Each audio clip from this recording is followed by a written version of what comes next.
ঘটনাটির শিরোনাম ইতোমধ্যে আপনারা অবগত হয়েছেন। পুরো ঘটনাটা শুনবেন, একটি দীর্ঘ ঘটনা। আশা করছি সকলের কাছে ভালো লাগবে। চলুন শুরু করি ঘটনা যিনি পাঠিয়েছেন জুবাইর ইসলাম ভাই, উনি ঠিক যেভাবে পাঠিয়েছেন আমি সেভাবেই এই ঘটনাটি আপনাদের সামনে উপস্থাপন করার চেষ্টা করব ইনশাআল্লাহ। ঘটনাটি সুফিয়ান ভাইয়ের ভাষায় জুবাইর ইসলাম ভাই উপস্থাপন করেছেন, আমি সেভাবেই বলছেন সুফিয়ান ভাই। 2005 সালের শুরুর দিকের ঘটনা। আল্লাহ তাআলার অশেষ দয়ায় আমি প্যারানরমাল বিষয়গুলোর উপরে বেশ অভিজ্ঞ হয়ে উঠেছিলাম। মোটামুটি ভালো নাম করতে পেরেছি, আলহামদুলিল্লাহ। সব মিলিয়ে আমার দিন ভালোই কাটছিল। মাদ্রাসার শিক্ষক হিসেবে চাকরি পেয়েছি, মসজিদের মুয়াজ্জিন থেকে ইমামতির দায়িত্ব পেয়ে গেছি। বলতে গেলে সবকিছুই ভালো যাচ্ছিল। কিন্তু এর মাঝেও আমার মন থেকে আমার বড় মামা মরহুম সুলাইমান শেখের মৃত্যু রহস্য কখনো মুছে যায়নি। তিনি কোথায় গিয়েছিলেন, কোন বিপদের সম্মুখীন হয়েছিলেন, মারা যাওয়ার আগে তার মুখে শোনা সেই নাম ভেলাদ কাফরিয়ান, ঘাড়ের পিছনে দেখা সেই ত্রিভুজাকৃতি চিহ্ন, সবকিছু আমার মনে ছিল। আমি যখনই বড় দাদাকে ভেলাদ কাফরিয়ান নিয়ে কিছু জিজ্ঞেস করেছি, তখন উনি বলেছেন সময় হলে জানতে পারবে, আর যখন জানবে তখন আর পেছনে ফিরে আসা যাবে না। আমিও সেই সময়ের অপেক্ষায় ছিলাম। অবশেষে সেই সময় আসলো এবং আমার জীবনের খুব কঠিন একটি সময় শুরু হলো। জানুয়ারি মাসের প্রথম দিকের ঘটনা। প্রচন্ড শীত থাকে তখন গ্রাম এলাকায়, যার কারণে আমি তাহাজ্জুদের সালাত মাঝে মাঝে ঘরেই আদায় করে ফেলতাম। এমনই একদিন সালাত আদায় করতে উঠে কলের দিকে যাচ্ছি ওযু করার জন্য। হঠাৎ মনে হলো আমার বাড়ির সীমানার বাইরের দিকে একটি কালো অবয়ব দাঁড়িয়ে আছে। আমি ভেবেছিলাম আমার চাচাতো ভাইদের কেউ হয়তো সালাত আদায় করতে মসজিদে যাচ্ছেন, তাই কে যায় এই বলে হাঁক দিলাম। আমার হাঁক শুনে সেই কালো অবয়বটি আমার চোখের সামনেই অদৃশ্য হয়ে যায়। তখন বুঝতে পারি খারাপ বা ভালো কোনো জিন হয়তো চলাচল করছিল এই পথে। নিশ্চিত নই এটা ভালো না খারাপ। আমি আর কিছু চিন্তা না করে ওযু করে ঘরে চলে যাই। তাহাজ্জুদের সালাত আদায় করে কিছুক্ষণ জিকির করে আস্তে আস্তে ফজরের জামাত ধরার জন্য মসজিদের পথ ধরি। সেদিন বিকেল বেলার ঘটনা। আমি মাদ্রাসা থেকে বাসায় এসে দেখি আমার বড় মামাতো ভাই দুজন লোক নিয়ে আমার বাড়িতে এসেছেন এবং আমার জন্যই অপেক্ষা করছিলেন। দুজনের মধ্যে একজন মধ্যবয়স্ক ভদ্রলোক আর একজন যুবক। আমি ভেতরে গিয়ে একটু ফ্রেশ হয়ে তাদের সামনে আসি এবং আমার মামাতো ভাইকে তাদের পরিচয় জিজ্ঞেস করি। তখন আমার মামাতো ভাই বলেন ওনারা অনেক দূর থেকে এসেছেন। উনি রফিক সাহেব, আব্বার বন্ধু মানুষ এবং পেশায় একজন ফল ব্যবসায়ী, আর ইনি তার বড় ছেলে আরমান, তিনিও একজন ব্যবসায়ী। আব্বা ওনাদের ওইদিকে যখন কাজে যেতেন তখন মাঝে মাঝে ওনাদের বাড়িতেই থাকতেন। এই 2-1 দিন ওনাদের বাড়িতে থাকতেন, আর ওই বাড়িতে থাকার পরে আব্বা অন্য কোথাও চলে যেতেন। ওনারা কুষ্টিয়া থাকেন। গত কয়েক মাস ধরে ওনার ছোট ছেলের সাথে নাকি খারাপ কিছু হচ্ছে। অনেক ডাক্তার কবিরাজ দেখানোর পরেও কোনো কাজ হচ্ছে না, তাই অনেক কষ্ট করে আব্বার খোঁজে এসেছেন। ওনারা জানেন না যে আব্বা অনেক আগেই মারা গেছেন। জানতে পেরে মন খারাপ করে চলে যাচ্ছিলেন দেখে তোর কাছে নিয়ে আসলাম, দেখ কিছু করতে পারিস কিনা। আমি সেই মুরব্বী ভদ্রলোক রফিক মামাকে জিজ্ঞেস করলাম, মামা আপনার কি সমস্যা? উনি বললেন, বাবা সমস্যাটা যে কি সেটা তুমি না দেখলে বুঝবা না। তুমি যদি একটু কষ্ট করে আমার সাথে যেতে খুব ভালো হতো। তোমার মামা সুলাইমান বেঁচে থাকলে আমি একটু ভরসা পেতাম। এখন কি করব বুঝতে পারছি না। আমি বললাম, মামা আপনি আগে আমাকে বলেন যে কি হয়েছে। আমি না শুনলে তো বুঝতেই পারবো না যে এটা কেমন সমস্যা, আর আমার করণীয়ই বা কি হবে। আমার তো আগে জানতে হবে, তারপর আমি ভেবে দেখব যাওয়া যায় কি না। আপনি আমাকে যা বলবেন একটু গুছিয়ে নেন, আমি আপনাদের জন্য একটু খাবার নিয়ে আসি। এই বলে মেহমানদারি করার জন্য আমি ঘরের ভেতরে গেলাম। ভেতরে বসেই শুনতে পেলাম আরমান ভাই আমার মামাতো ভাইকে জিজ্ঞেস করছেন, ওনার বয়স তো বেশি না, উনি কি পারবে নাকি শুধু টাকা খেয়ে বসে থাকবে? তখন আমার মামাতো ভাই একটু রেগে উত্তর দিলেন, আমার ভাই এসব কাজ করতে কোনো টাকা পয়সা নেন না, শুধু তার পকেট খরচ থেকে যেটা খরচ হয় বা পকেট থেকে যেটা খরচ হয় সেটাই শুধু নেন। তার বাবা তাকে ধমক দিয়ে থামিয়ে দিয়ে আমার মামাতো ভাইকে বলেন, বাবা কিছু মনে করো না, গত কয়েক মাসে আমরা অনেক টাকা খরচ করেছি, কিন্তু কোনোই ফল হয়নি, বরং অবস্থা দিন দিন ভয়ানক খারাপ হচ্ছে। এসব কথা চলতে চলতে আমি তাদের জন্য কিছু খই, মুড়ি আর গুড় এনে দেই।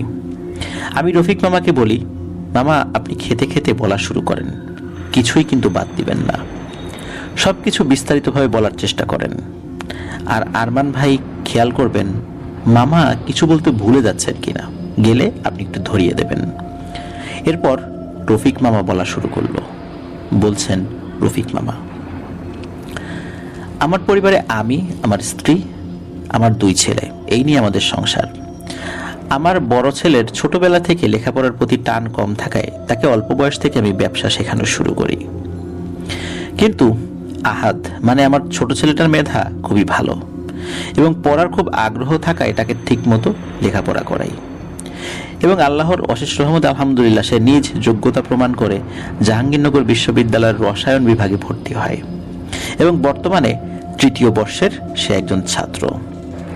সে তার বিশ্ববিদ্যালয়ের হলেই থাকতো। গত বছর মার্চ মাসে একদিন হঠাৎ তার রুমমেট আমাকে ফোন করে জানায় যে আহাদ বেশ কিছুদিন ধরে অসুস্থ, আমি বা তার ভাই কেউ যেন একটু দেখে আসি।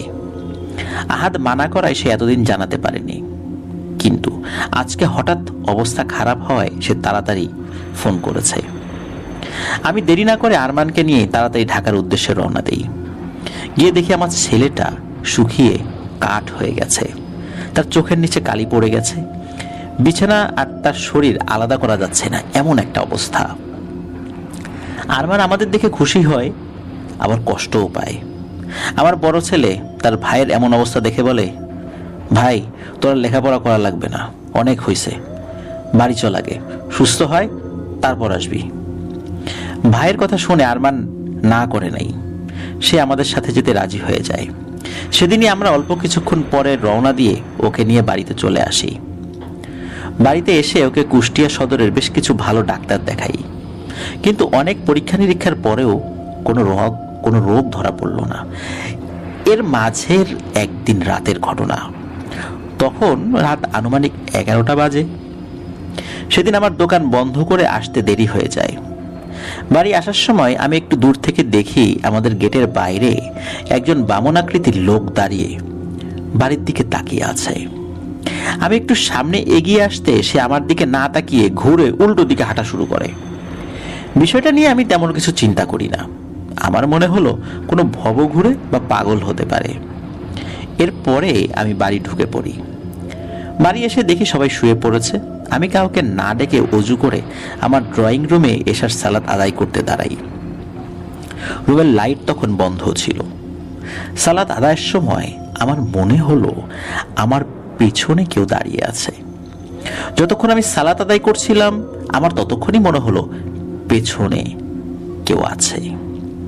সালাম ফেরানোর পরে পেছনে তাকিয়ে দেখি না, কেউ তো নেই। যাই হোক, মনের ভুল ভেবে আমি উঠে খানাপিনা শেষ করে ঘুমাতে যাই। সেদিন রাতেই আহাদের চিৎকারে আমাদের বাড়ির সকলের ঘুম ভাঙল।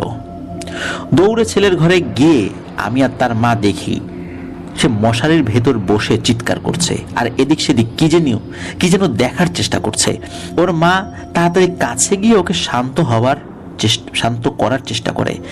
এর মাঝে ওর বড় ভাই আরমানও চলে আসে। একটু স্থির হলে তাকে জিজ্ঞেস করলাম, কি হয়েছে বাবা, এইভাবে চিৎকার করলি কেন? আহাদ বলে, বাবা আমার মশারির বাইরে 1 হাত সমান কয়েকটা মাকড়সা ছিল, এতক্ষণ চারপাশে ঘুরছিল আর কেমন যেন বৃষ্টি শব্দ করছিল। তোমরা আসার সাথে সাথে কোথায় যেন চলে গেল। আমি ভাবলাম অসুস্থ অবস্থায় ঘুমের মধ্যে হয়তো খারাপ স্বপ্ন দেখেছে। ওকে এটা বলেই বুঝিয়ে শুনি আবার ঘুমিয়ে যেতে বলি। আহাদ একটু পরে আবার শুয়ে পড়ে। আমরা রুমে চলে আসার পর ওর মা আমাকে বলে ছেলেকে যেন ভালো কোনো এক হুজুরকে দিয়ে ঝাড়িয়ে আনি। বিষয়টা আমার কাছেও মনে হলো যে হ্যাঁ, একটু ঝাড়ফুঁক করে আনা যায়। সকালবেলা তাই ছেলেকে নিয়েই আমি বের হই। সারা রাত্রে ওই সমস্যা ছাড়া কোনো সমস্যা হয়নি। আমাদের এলাকার মসজিদের ইমাম সাহেবের কাছে নিয়ে একটু ঝাড়ফুঁক করিয়ে আনি।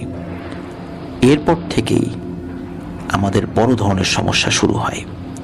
যেদিন ইমাম সাহেবের কাছ থেকে নিয়ে আসি, তার পরের দিন মাগরিবের সালাতের সময় আমার স্ত্রী আমাকে মোবাইলে কল দিয়ে তাড়াতাড়ি বাসায় আসতে বলে। আমি দেরি না করে বাসায় চলে আসলাম। এসে দেখি সেই ইমাম সাহেব আমার বাসায় সোফায় বসে আছেন। তার বাম গাল চোখ সহ নিয়ে ফুলে উঠেছে। আমি তাকে আসার কারণ জিজ্ঞেস করতে সে বলে, রফিক ভাই, আপনার ছেলেকে ভালো কোনো হুজুর দেখান, ওর উপরে খারাপ কিছু আসর করেছে বলে আমার দৃঢ় বিশ্বাস। কারণ কাল আপনারা চলে আসার পর আমি কাজকর্ম শেষ করে জোহরের নামাজ পড়ে খাওয়া দাওয়া করে একটু বিশ্রাম নিচ্ছিলাম শুয়ে, তখন আমি স্বপ্নের মতো কিছু একটা দেখি। আমি দেখি একটা জলার মতো জায়গায় কিনারে একটি গাছের নিচে দাঁড়িয়ে আছি। একটা বামন আকৃতির মানুষ সেই গাছের সবচেয়ে নিচু ডালে পা পেঁচিয়ে উল্টো অবস্থায় ঠিক আমার মুখের সামনে, তার মুখ এই অবস্থায় তাকিয়ে বিশ্রীভাবে হাসছে। তার চেহারা এমন কুৎসিত যা বর্ণনা করা যাবে না। আমি আপনাকে কোনোভাবেই সেটা বোঝাতে পারবো না কি ভয়ানক চেহারা ছিল সেটার। ভয়ে আমার ঘুম ভেঙে যায়। আমি উঠে দোয়া দরুদ পড়তে থাকি। এরপর সারাদিন কর্মব্যস্ততাই কেটে যায়। রাত্রে এশার সালাত পড়ে যখন বাসায় আসি, তখন আমার বাড়ি থেকে অল্প কিছু দূরে একটা জাম গাছ আছে, সেদিক দিয়ে আসছিলাম। হঠাৎ গাছের নিচ দিয়ে আসার সময় আমার পেছন থেকে ফিসফিস করে কেউ বলে ওঠে, আর না। এটা শুনে আমি পেছনে ফিরতে কেউ একজন সজোরে আমার গালে চড় দেয়। আমি এত ব্যথা পাই যে ওই জায়গায় বসে পড়ি গাল ধরে। সারা জীবনে এত জোরে আঘাত মনে হয় আমি কখনো পাইনি। একটু পরে সেই দিক দিয়ে একজন মুসল্লি আসছিলেন। তিনি আমাকে দেখতে পেয়ে বাসায় এগিয়ে দেন। আজকে সারাদিন আমি ব্যথায় মসজিদে যেতে পারিনি। একটু সুস্থ বোধ করতেই বের হয়ে মাগরিবের নামাজ পড়ে সরাসরি আপনাদের বাসায় চলে আসলাম। আমার মনে হলো আপনারা বেশ ঝামেলায় পড়তে পারেন, তাই আগেই সাবধান করে গেলাম। ঘরের সবাই 5 ওয়াক্ত সালাত আদায় করুন, ঘরে সকাল সন্ধ্যা কোরআন পাঠ করুন, আর এর মাঝে ভালো কোনো আল্লাহওয়ালা হুজুর পান কিনা দেখেন। আল্লাহ আপনাদের সাহায্য করুন। এই বলে ইমাম সাহেব আর 1 মিনিটও দাঁড়াননি, খুব দ্রুত চলে গেলেন। আমি এবং আমার স্ত্রী বেশ ভয় পেলাম। এর মাঝে আহাদের রুম থেকে মনে হলো সে আমাকে ডাকছে। আমি হেঁটে তার রুমের কাছাকাছি যেতে হতভম্ব হয়ে দাঁড়িয়ে যাই। এর মাঝে আমার স্ত্রীও আমার পেছনে এসে দাঁড়ায় এবং ছেলের রুমের দিকে তাকিয়ে ভয়ে চিৎকার দিয়ে ওঠে আমার স্ত্রী। আমরা দুজনই দেখি ছেলে তার রুমে প্রবেশের যে পথ, তার ওইখানে দরজার উপরে পা দিয়ে নিজেকে আটকে উল্টো হয়ে ঝুলে রয়েছে। আর আমাদের দেখতে পেয়ে ওই অবস্থায় দুলে দুলে হাসতে থাকে আর বলে, ওই ইমাম আমাকে এইভাবে দেখছে, শুধু তখন ছিলাম গাছে আর এখন ঘরে, ঠিক যেভাবে আমাকে দেখেছিল দেখ সেইভাবেই আমি ঝুলে আছি। এই কথা বলে আবার হাসে। আমি সাহস করে আয়াতুল কুরসি পড়তে পড়তে আস্তে আস্তে সামনে যেতে থাকি। একটু কাছে গিয়ে তার গায়ে হাত দিতেই সে সোজা হয়ে লাফিয়ে নিচে নেমে আসে। আমার দিকে না তাকিয়ে তার খাটের কাছে গিয়ে উপরের দিকে তাকিয়ে অদ্ভুত ভাষায় কি যেন বলছে। আমি সাহস করে আবার তার কাছে গিয়ে আয়াতুল কুরসি পড়ে মাথায় ফু দিতেই সে খুব জোরে চিৎকার দিয়ে খাটের উপর বসে কান্না করে দেয়। হঠাৎ আমার দিকে তাকিয়ে সে আমাকে জড়িয়ে ধরে কান্নারত অবস্থায় বলে, বাবা আমাকে বাঁচাও বাবা, ও আমাকে মেরে ফেলবে বাবা, ও আমাকে মেরে ফেলবে। ছেলের মা দরজায় দাঁড়িয়ে কাঁদতে থাকে। বাপ হয়ে আমি তো নরম হয়ে যেতে পারি না, তাই না? আমি ছেলেকে বুকে জড়িয়ে ধরে বলি, ইনশাল্লাহ কিছু হবে না বাবা, আমরা আছি তো তোর সাথে, আল্লাহ সুবহানাহু ওয়া তাআলা আছেন আমাদের সাথে, কিচ্ছু হবে না, আল্লাহ আমাদের অবশ্যই সাহায্য করবেন। এই বলে আমি ছেলেকে সান্ত্বনা দিতে থাকি। কিন্তু বিশ্বাস করো, ওই সময় আমার বুকটা ফেটে যাচ্ছিল। ছেলের মা এসে ছেলেকে শান্ত করতে থাকে। আমি আরমানকে ফোন দিয়ে তাড়াতাড়ি বাসায় আসতে বলি। আরমান আধা ঘন্টা পরেই চলে আসে। আমি ওকে সব কিছু বলি, যা যা হয়েছে এতক্ষণ, আর বলি খুব তাড়াতাড়ি ভালো কোনো একজন হুজুরের জন্য সন্ধান করে। এরপর আমি আহাদকে বলি, বাবা যাও অজু করে আসো, আমরা 3 বাপ বেটা একসাথে এশার সালাত আদায় করব। অজু করে এসে 2 ছেলেকে নিয়ে আমি ড্রয়িং রুমে জামাত ধরি, কিন্তু প্রথম রাকাতে সূরা ফাতিহা শেষ করতে পারি নাই। আলহামদুলিল্লাহি রাব্বিল আলামিন এতটুকু তেলাওয়াত করতেই আহাদ মারাত্মক চিৎকার করতে করতে মাটিতে শুয়ে পড়ে আর শরীর বাঁকিয়ে ফেলে, হাত মুছড়ে ফেলে, পা দুটো মাটিতে আছড়াতে থাকে। আমি আর আরমান সালাত ভেঙে তাকে ধরার চেষ্টা করি। আরমান সূরা কালাম পড়তে থাকে আর অনবরত ওকে ফু দিতে থাকে।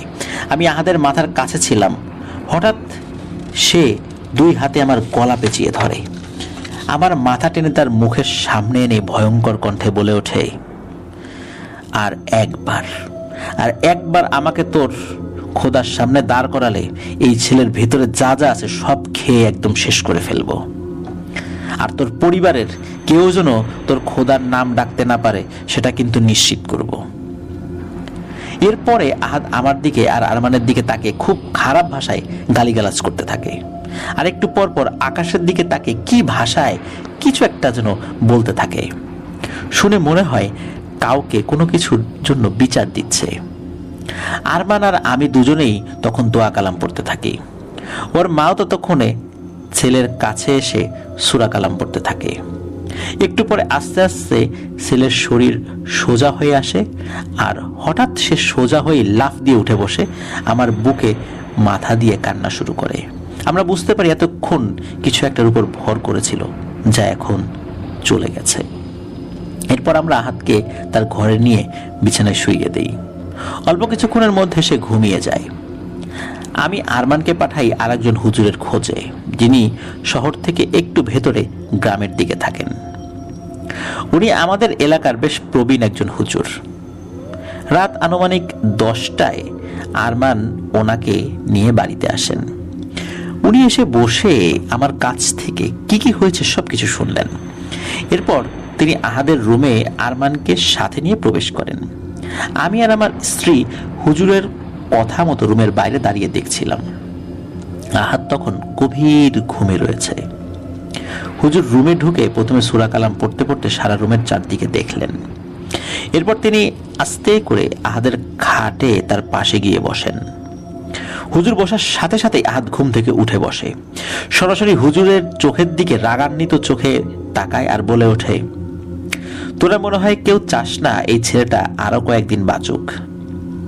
আমার মনে হয় তোদের মাথায় আমার কথা ঢুকছে না, এখন ঢুকবে।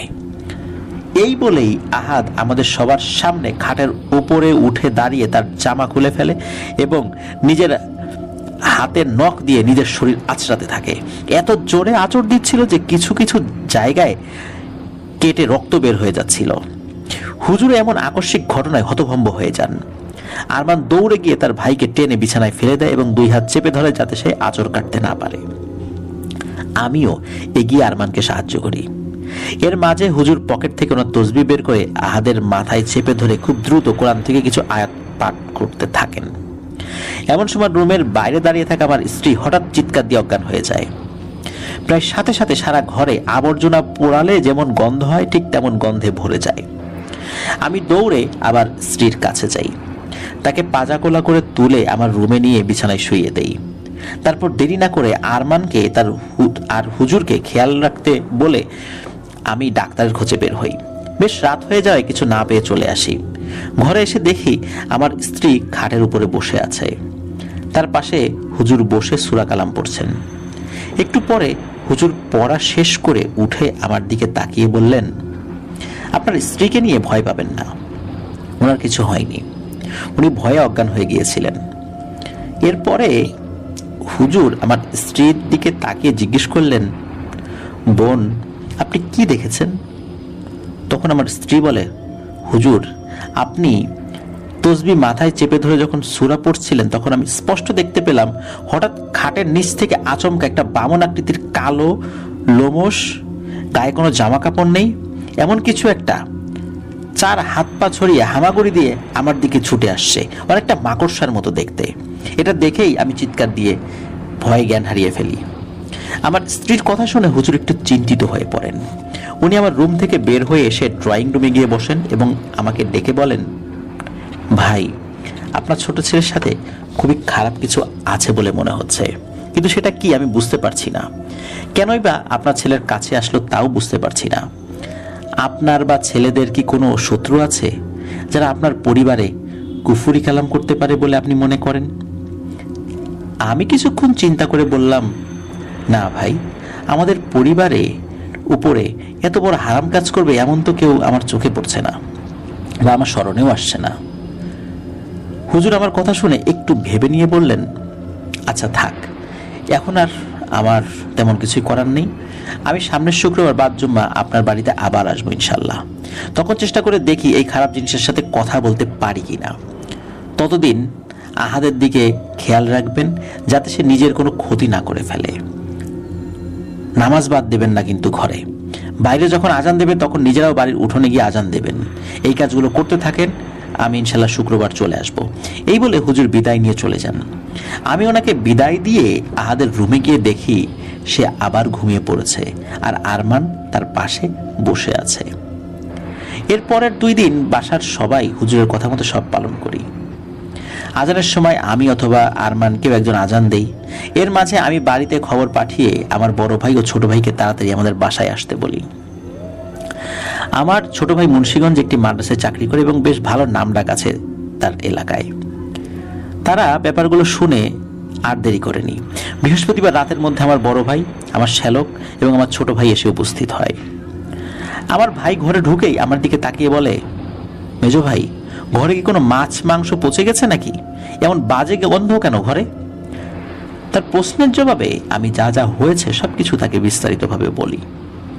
সে চুপচাপ সব শুনে বলে, আচ্ছা, কালকে হুজুর এসে আগে দেখুক, আমিও তো আছি ইনশাল্লাহ। সবাই মিলে আল্লাহ তাআলার কাছে চেয়ে দেখি কোনো সমস্যার সমাধান করতে পারি কিনা আমরা। পরদিন জুম্মার সালাতের পর থেকে মাগরিবের আগ পর্যন্ত হুজুর জন্য অপেক্ষা করতে থাকি, কিন্তু তিনি আসেন না। পরে আমি আরমানকে পাঠাই হুজুরকে নিয়ে আসার জন্য।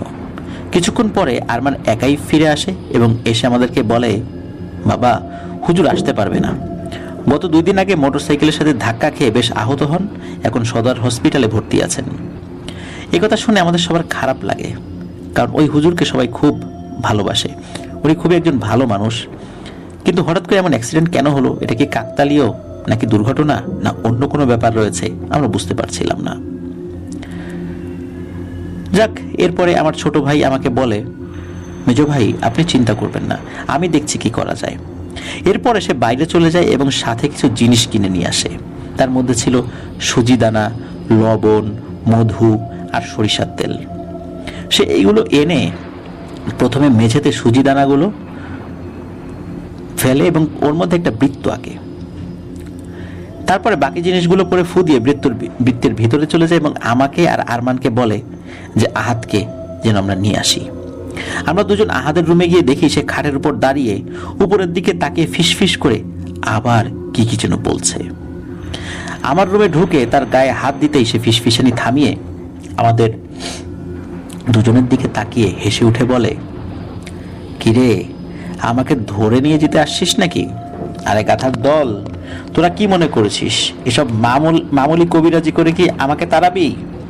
চল, আজকে তোদেরকে উচিত শিক্ষা দিয়ে দেব। ওর গলার স্বর শুনে আমরা দুজনেই মারাত্মক ভয় পেয়ে যাই। এত কঠিন গলার স্বর আমরা নিশ্চিত যে দুজনের কেউই কখনোই শুননি। আহাদ নিজে থেকে খাট থেকে নেমে খালি গায়ে হেঁটে রুম থেকে বের হয়ে ড্রয়িং রুমে ওর ছোট চাচার দেয়া সেই বৃত্তর ভিতরে ঢুকে তার মুখোমুখি বসে। আমি আর আরমান ভয়ে ভয়ে তার পেছন পেছন আসি। বৃত্তের বাইরে তখন আমি, আরমান, আমার বড় ভাই, আমার শ্যালক আর আমার দোকানের একজন কর্মচারী। সবাই যে কোনো পরিস্থিতি মোকাবেলা করার জন্য প্রস্তুত ছিলাম। কিন্তু একটু পরেই আমাদের সবার ভুল ভেঙে গেল। আমার ছোট ভাই আমাদের দিকে তাকিয়ে বলে, যত যাই হোক না কেন, আমি না বলা পর্যন্ত কেউ এই বৃত্তের ভেতরে ঢুকবেন না। ঢুকলে কিন্তু বিপদ হতে পারে।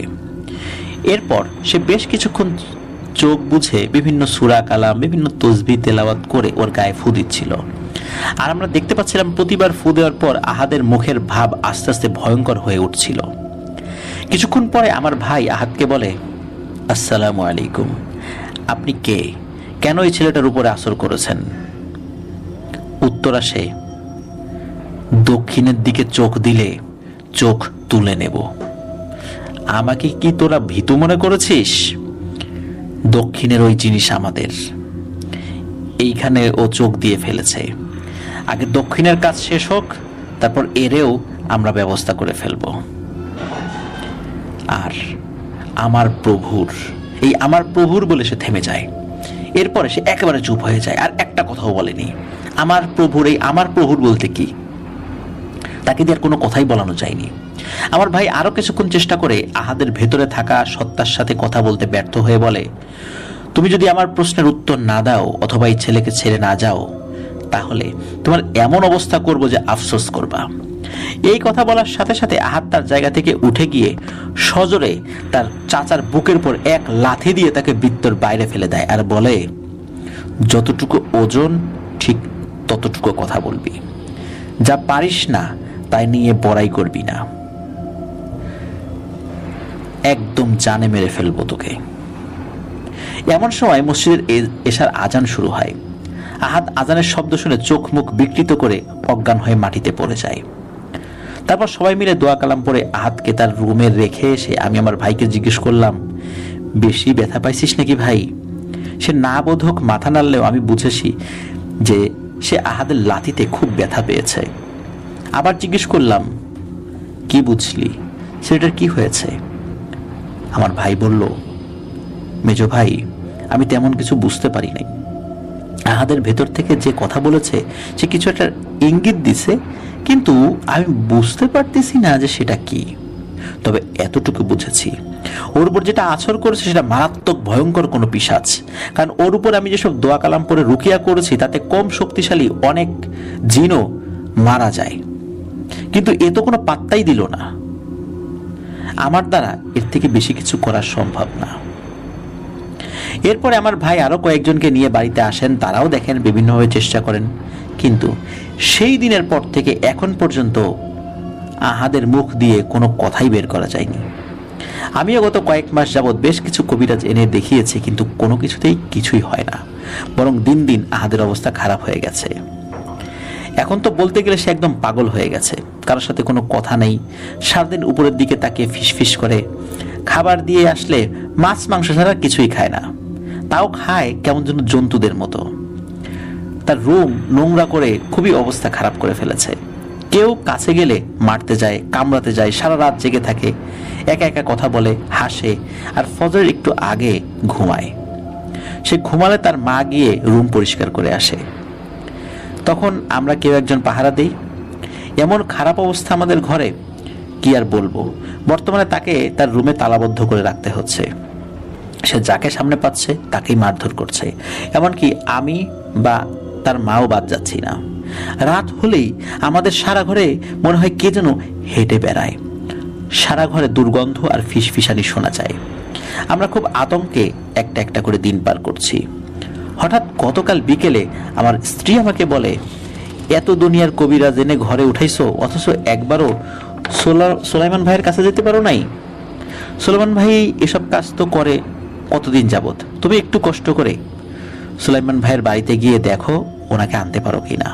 উনি তো এইসব কাজে অনেক পুরনো মানুষ, গিয়ে কথা বলে দেখো।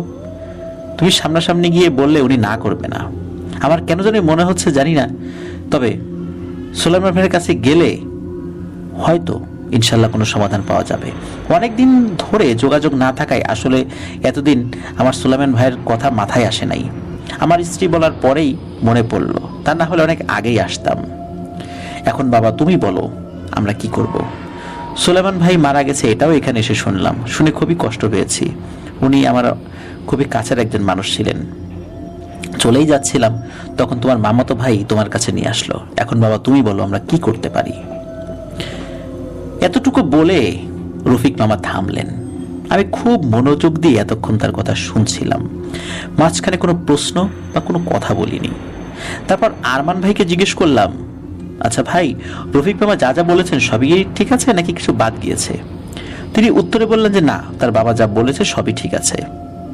কিন্তু আরমান ভাইয়ের চেহারা দেখে মনে হচ্ছিল তিনি কিছু একটা বলতে গিয়ে বলতে পারছেন না। আমি এই নিয়ে তাকে বিরক্ত করলাম না, আমি জানি সময় হলে তিনি নিজেই বলবেন। আমার মামাতো ভাই আমাকে বললেন, সুফিয়ান কি বুঝলি, কাজটা করবি? আমি উত্তর দিলাম, ভাই একটু সময় লাগবে, চিন্তা করি। রফিক মামা যেহেতু ব্যস্ত মানুষ, তো আমি যেটা করলাম সেটা হলো ওনার বাড়ির ঠিকানা, মোবাইল ফোন নাম্বার এগুলো সব কিছু রেখে দিলাম এবং বললাম যে আমি যদি যাই আমি তাদেরকে জানাবো। এরপর ওনাদেরকে বিদায় দিলাম, ওনারা চলে যান। আমার মামাতো ভাই তাদেরকে এগিয়ে দিয়ে আসেন। আমার আসলে একটু আলোচনা করার দরকার ছিল বিষয়টা নিয়ে। সেদিন মাগরিবের সালাতের পরে আমি বড় দাদার সাথে যোগাযোগের চেষ্টা করি। এশার সালাতের পর রেহমান, যিনি একজন দাদার অনুগত জিন, তিনি এসে জানালেন যে বড় দাদা মধ্যরাতে আসবেন আমার সাথে দেখা করতে। আমি রাতের খাওয়া দাওয়া শেষ করে আমার সালাতের ঘরে গিয়ে অপেক্ষা করতে শুরু করি তার জন্য। এর মাঝে কোরআন তেলাওয়াত করেছি, কিছুক্ষণ জিকির করেছি, রুকিয়া করার কিছু প্রয়োজনীয় আমল চর্চা করেছি। এভাবে সময় কাটাতে কাটাতে একসময় হালকা চোখ লেগে এসেছিল ঘুমে। কতক্ষণ ঘুমিয়েছি জানি না, হঠাৎ ঘুম ভেঙে দেখি বড় দাদা আমার নামাজের চৌকিতে বসে আছেন এবং তসবিহ পড়ছিলেন। আমি উঠে বসে ওনাকে সালাম জানাই। উনি আমার দিকে তাকিয়ে একটু হেসে সালামের উত্তর জানালেন। তারপর জিজ্ঞেস করলেন, কি হয়েছে আবু সুফিয়ান, হঠাৎ দেখা করতে চাইলে কেন, কোনো সমস্যা? আমি এরপর ওনাকে রফিক মামার কাছ থেকে শোনা সব ঘটনা বিস্তারিতভাবে বলি। উনি মনোযোগ দিয়ে সব শুনলেন। আমি এটাও বললাম যে ওনার বড় ছেলেকে দেখে মনে হচ্ছিল যে কিছু বলতে চাচ্ছে কিন্তু ভরসা পাচ্ছিল না, তা কিছু একটা মনে করে বলেনি। বড় দাদা সব শুনলেন চুপচাপ। এরপর আমাকে বললেন, তোমার সব কথাই বুঝলাম, কিন্তু রুকিয়ার সময় ওই জিনের বলা কথাটা বুঝলাম না। দক্ষিণের ওই জিনিস তাদের, এটার মানে কি? দক্ষিণের দিকে চোখ দিলে ক্ষতি করবে, আমি এই জিনিসটা বুঝতে পারছি না, সময় দাও, আমি খোঁজ নিয়ে দেখি আগে। আমি জিজ্ঞেস করলাম, বড় দাদা আপনার কি মনে হয় কুফরি করা হয়েছে ছেলেটার উপরে? তিনি উত্তর দিলেন, মনে হয় না, ওর উপর কোনো ব্ল্যাক ম্যাজিক করা হয়েছে। এরপর তিনি উঠে পড়েন, যাওয়ার সময় বলেন, আগে খোঁজ খবর জানতে দাও, এর আগে কাউকে কথা দিয়ে ফেলো না। এই বলে তিনি বের হয়ে গেলেন। পরের কয়েকদিন বড়দাদার কাছ থেকে আমি কোনো খোঁজ খবর পাইনি, তিনিও আসেননি। প্রায় 8 দিনের মাথায় এশার সালাতের পরে বাড়ি ফেরার সময় রাস্তার এক পাশে নির্জন জায়গায় রেহমান ভাইকে দাঁড়িয়ে থাকতে দেখি। আমি সালাম দিলে সালামের উত্তর দিয়ে তিনি জানালেন, আগামীকাল রাত্রে আপনার সাথে আমাদের সর্দার মানে বড় দাদা দেখা করতে আসবেন। আপনার নতুন কাজের তথ্য সংগ্রহ করতে আমাদের অনেক কষ্ট এবং সময় লেগেছে। কেন এবং কি খবর আমরা সংগ্রহ করেছি সেটা বড় দাদা মানে আমাদের সর্দার আপনাকে বলবেন। আমাকে শুধু বলা হয়েছে আপনাকে যেন জানিয়ে দেই যে আগামীকাল সর্দার আপনার সাথে সাক্ষাৎ করবেন। আমি কোনো প্রশ্ন করার আগেই রেহমান ভাই সেখান থেকে চলে যান। আমি কিছুক্ষণ ওই জায়গায় দাঁড়িয়ে চিন্তা করতে থাকি যে বড় দাদার মতো এত বিচক্ষণ, বয়স্ক, অভিজ্ঞ এবং ক্ষমতাবান একজন জিনের পক্ষেও এতদিন লেগেছে শুধু খবর সংগ্রহ করতে। জানি না কেন জানি মনের ভেতর খুব খুঁতখুত করছিল। মনে হচ্ছিল আল্লাহ সুবহানাহু ওয়া তাআলার সামনে কঠিন পরীক্ষার সম্মুখীন করবেন। এসব ভাবতে ভাবতে আস্তে আস্তে হেঁটে বাড়ি চলে আসি। পরদিন যতটুকু মনে পড়ে বৃহস্পতিবার ছিল। চেষ্টা করি প্রতি বৃহস্পতিবার এবং সোমবার আমার নবীর সুন্নাহ নফল সওম রাখতে মানে রোজা রাখতে। সেদিনও রোজা রেখেছিলাম। সারাদিন অন্য সব দিনের মতো কর্মব্যস্ততায় কেটে যায়। রাতে খাওয়া দাওয়া শেষ করে আমি আমার সালাতের ঘরে চলে যাই মানে নামাজের ঘরে চলে যাই। অপেক্ষা করতে থাকি বড় দাদার আগমনের। একসময় সারা ঘরে সুন্দর আতরের গন্ধ নিয়ে তিনি প্রবেশ করেন। আমি তখন জিকির করছিলাম। তিনি আমার ঘরে ঢুকতেই সালামের বিনিময় হলো আমাদের মাঝে। এরপর তিনি আমার পাশে বসলেন এবং বললেন, আবু সুফিয়ান, আমি চাই আল্লাহর নাম নিয়ে তুমি এই কাজটি হাতে নাও। এই কাজটি করা খুবই জরুরি। যদিও কাজটি করতে তোমার অনেক কষ্ট হতে পারে, তবে সারা জাহানের মালিক মহান আল্লাহ সুবহানাহু ওয়া তাআলার দয়ায় আমার বিশ্বাস তুমি এই কাজটি করতে পারবে। কয়েকটি পরিবার খুব খারাপ সময় এর মধ্যে দিয়ে যাচ্ছে এবং খারাপ এক শক্তির কুনজরে পড়তে যাচ্ছে। দুটি পরিবার ইতিমধ্যে আক্রান্ত হয়েছে। আমি বড় দাদার কথা কিছু বুঝতে পারছিলাম না। আমি ওনাকে বললাম, বড় দাদা আমাকে একটু ভেঙে বলুন, আমি আসলে বুঝতে পারছি না যে আপনি কি বোঝাতে চাইছেন। এরপর বড় দাদা আমাকে যা বললেন তার সারমর্ম হলো এই যে রফিক মামার পরিবারের কাউকে কোনো কুফরি কালামের দ্বারা কোনো ক্ষতি করা হয়নি। আসল সমস্যা ওনার ছেলের সাথেও হচ্ছে না, আসল সমস্যা হচ্ছে ফারজানা নামের এক মেয়ের সাথে, যে আহাদের সাথে একসাথে লেখাপড়া করে এবং একজন আরেকজনকে পছন্দ করে। খারাপ ধরনের কুফরি করা হয়েছে ওই ফারজানা নামের মেয়েটাকে। এটা এত শক্তিশালী জাদু যে ওই মেয়ে জাদুর প্রভাবে মারা যাবে না, কিন্তু সে আস্তে আস্তে মানসিক ভারসাম্য হারিয়ে ফেলবে এবং আমৃত্যু সে শক্তিশালী একদল পিশাচের কবলে জিম্মি হয়ে থাকবে। এই মেয়েকে যারাই ভালোবাসবে, এমনকি তার পরিবারের লোকজনও যারা তাকে আদর করবে, তার আত্মীয় স্বজন সবাই ওই পিশাচদের দ্বারা একজন একজন করে আক্রান্ত হবে এবং আস্তে আস্তে মৃত্যুর দিকে এগিয়ে যাবে। এই কুফরির পরিণাম হলো এই মেয়েকে যে ভালোবাসবে এমন কেউ পৃথিবীতে বেঁচে থাকবে না। তার সারা জীবন মানসিক ভারসাম্যহীন অবস্থায় একা একা কাটাতে হবে এবং একটা পর্যায়ে মারা যাবে। এই ধরনের জাদু অনেক প্রাচীন এক কালো জাদু। এই জাদু করতে অনেক খারাপ জিনিসের দরকার হয়েছে, যা আমি বলতে পারছি না বলে দুঃখিত। তবে এতটুকু বলতে পারি, আল্লাহ তাআলার এই দুনিয়াতে যত হারাম জিনিস মানুষ করতে পারে তার মধ্যে সবচাইতে নিকৃষ্ট জিনিসগুলো দিয়ে এই জাদু করা হয়। এবং যে তান্ত্রিক বা কবিরাজ এই ধরনের জাদু করেছে তারা এমন এক শয়তানের কাছ থেকে সেটা শিখেছে যে অনেক আগে থেকেই অভিশপ্ত। এই জাদুর প্রভাব শুরু হয়ে গেছে এবং এর প্রথম শিকার হয়েছে আহাদ। এসব কিছু জানার পরে আমি বড়দাদাকে জিজ্ঞেস করলাম, আপনি আমাকে এখন কি করতে বলেন? বড়দাদা বললেন, তুমি যত দ্রুত সম্ভব এই ছেলের রুকিয়া শুরু করো, কারণ তার উপরে পিশাচদের একজন খুব নির্যাতন করছে, আর বেশি দেরি করলে হয়তো তাকে বাঁচানো যাবে না। আগে এই ছেলেকে আল্লাহ তাআলার পবিত্র রহমতে সুস্থ করার চেষ্টা করো, এর পরের কাজ আমি তোমাকে ঠিক সময় জানাবো। তবে এতটুকু বলি, মহান রব্বুল আলামিন যদি তোমার প্রতি সহায় হন তাহলে তুমি এই পরিবারগুলোকে বিপদের হাত থেকে রক্ষা করার সাথে সাথে নিজের একটি কাজও শেষ করতে পারবে ইনশাআল্লাহ। এর বেশি কিছু এখন আর জিজ্ঞেস করো না, সময় হলে একে একে সবকিছুই তোমাকে জানানো হবে অথবা নিজেই জানতে পারবে। মনে অনেক প্রশ্ন থাকলেও আর কোনো প্রশ্নই করতে পারিনি তখন, কারণ আমি জানি এই বিষয়ে আর কোনো প্রশ্ন করলে বড়দাদা বিরক্ত হবেন।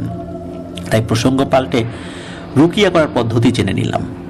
বড়দাদা চলে যাওয়ার আগে বললেন, সুফিয়ান, সামনে অনেক কঠিন কিছু সময় পার করতে হবে, মনে মনে প্রস্তুত হও। আর মনে রেখো, এই কাজে আমি এবং আমার সকল অনুসারীরা সকলে মিলে আল্লাহ সুবহানাহু ওয়া তাআলার রহমতে শেষ পর্যন্ত তোমার সাথে থাকবো ইনশাআল্লাহ।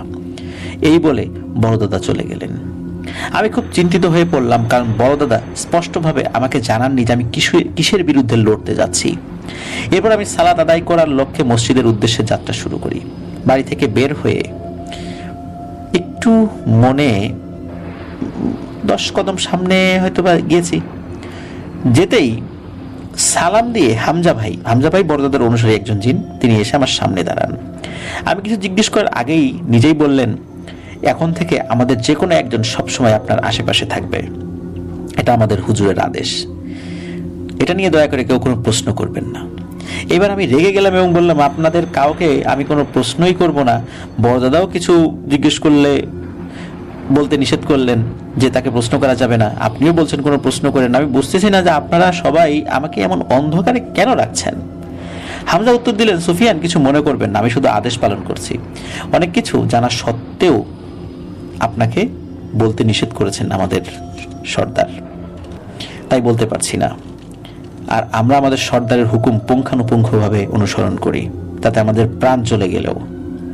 আমি আর কথা না বাড়িয়ে অন্য প্রসঙ্গ ধরলাম। রুকিয়া বিষয়ে বেশ কিছু প্রশ্ন করে কিছু খুঁটিনাটি জেনে নিলাম। এরপর সালাত শেষে আস্তে আস্তে মামাবাড়ির দিকে পথ ধরলাম। মামাতো ভাইয়ের সাথে দেখা করে তাকে জানালাম। তিনি যেন রফিক মামাকে ফোন করে বলেন আমি ইনশাল্লাহ আজ তার বাড়ির উদ্দেশ্যে রওনা হব। এরপর আমি ঠিকানা নিয়ে নিজের বাড়ি চলে আসি এবং ভোর হতেই ব্যাগে প্রয়োজনীয় কিছু জিনিস নিয়ে বের হয়ে যাই। সারা সকাল অনেক ঝক্কি ঝামেলা পেরিয়ে বেলা 12:30 নাগাদ আমি রফিক মামাদের বাড়িতে পৌঁছলাম। আগেই ফোনে জানানো হয়েছে, তাই রফিক মামা বাড়িতেই ছিলেন। আমাকে তিনি বাড়ির ভেতরে নিয়ে গিয়ে সোফায় বসতে বলে আরমান ভাইকে ডাকেন। আরমান ভাইও এসে আমার সাথে সালাম এবং কুশল বিনিময় করে আমার পাশে বসেন। জুম্মার দিন থাকায় আমি ব্যাগ রেখে তাদের সাথে নিয়ে মসজিদে চলে যাই। নামাজ শেষে ঘরে এসে দেখি ঘরে আরো 4-5 জন পুরুষ মানুষ উপস্থিত। রফিক মামাকে জিজ্ঞেস করতে তিনি বলেন, বাবা তুমি কাজ শুরু করলে তখন আহাদ আক্রমণ করতে পারে ভেবে এদেরকে খবর দিয়ে আমি নিয়ে এসেছি। আহাদ কিছু করতে গেলে এরা ধরে রাখবে। আমি শুনে খুবই বিস্মিত হই এবং বুঝতে পারি কতটুকু মারমুখী হলে একজন বাবা ছেলেকে সামলাতে বাইরে থেকে মানুষ ডাকেন। এরপর আমি আমার কাজ শুরু করে দিই। শুরুতেই আমি ঘর বন্ধ করি, তারপর ড্রয়িং রুমের জিনিস সরিয়ে একটু বড় জায়গা তৈরি করিয়ে নিই। ফ্লোরে পরিষ্কার বিছানার চাদর বিছিয়ে তার উপরে কিছু পরা পানি ছিটিয়ে দেই। এমন অনেক কাজ শেষে আমি রফিক মামাকে বলি ছেলেকে নিয়ে আসেন। উপস্থিত লোকজন সবাই আহাদের রুমের দিকে যান এবং জোর করে তাকে ধরে নিয়ে এসে বসান আমার সামনে। আহাদকে দেখে আমি আঁতকে উঠি। মনে হচ্ছিল একটা মানুষের কঙ্কালের উপর শুধু চামড়ার কাপড় পরিয়ে দেওয়া হয়েছে, এমন একটা খারাপ অবস্থা তার। আমার বড় দাদার কথা মনে পড়ে যে আর কিছুদিন গেলে হয়তো একে বাঁচানো যাবে না। রফিক মামাকে আমি বলি, মামা ঘরের সব সদর দরজা খুলে দিন। তিনি খুলে দিয়ে আসেন। এরপর আমি রুকিয়ার জন্য প্রয়োজনীয় আমল শুরু করি। আমি সাধারণত জিকির দিয়ে শুরু করি সব সময়। শুধু আমি না, যারা রুকিয়া করেন তাদের অনেকেই জিকির দিয়ে শুরু করতেই পছন্দ করেন। বেশ কিছুক্ষণ চোখ বন্ধ করে জিকির করার পর আমি আহাদের দিকে তাকালাম। আমি দেখি সে লাল টকটকে চোখে প্রবল আক্রোশে সরাসরি আমার দিকে তাকিয়ে আছে। আমি পাত্তা না দিয়ে সূরা ফাতিহা দিয়ে শুরু করলাম। এরপরে পবিত্র কোরআন শরীফ খুলে পড়া শুরু করতে যাব, তখন আহাদ প্রথম কথা বলে ওঠে।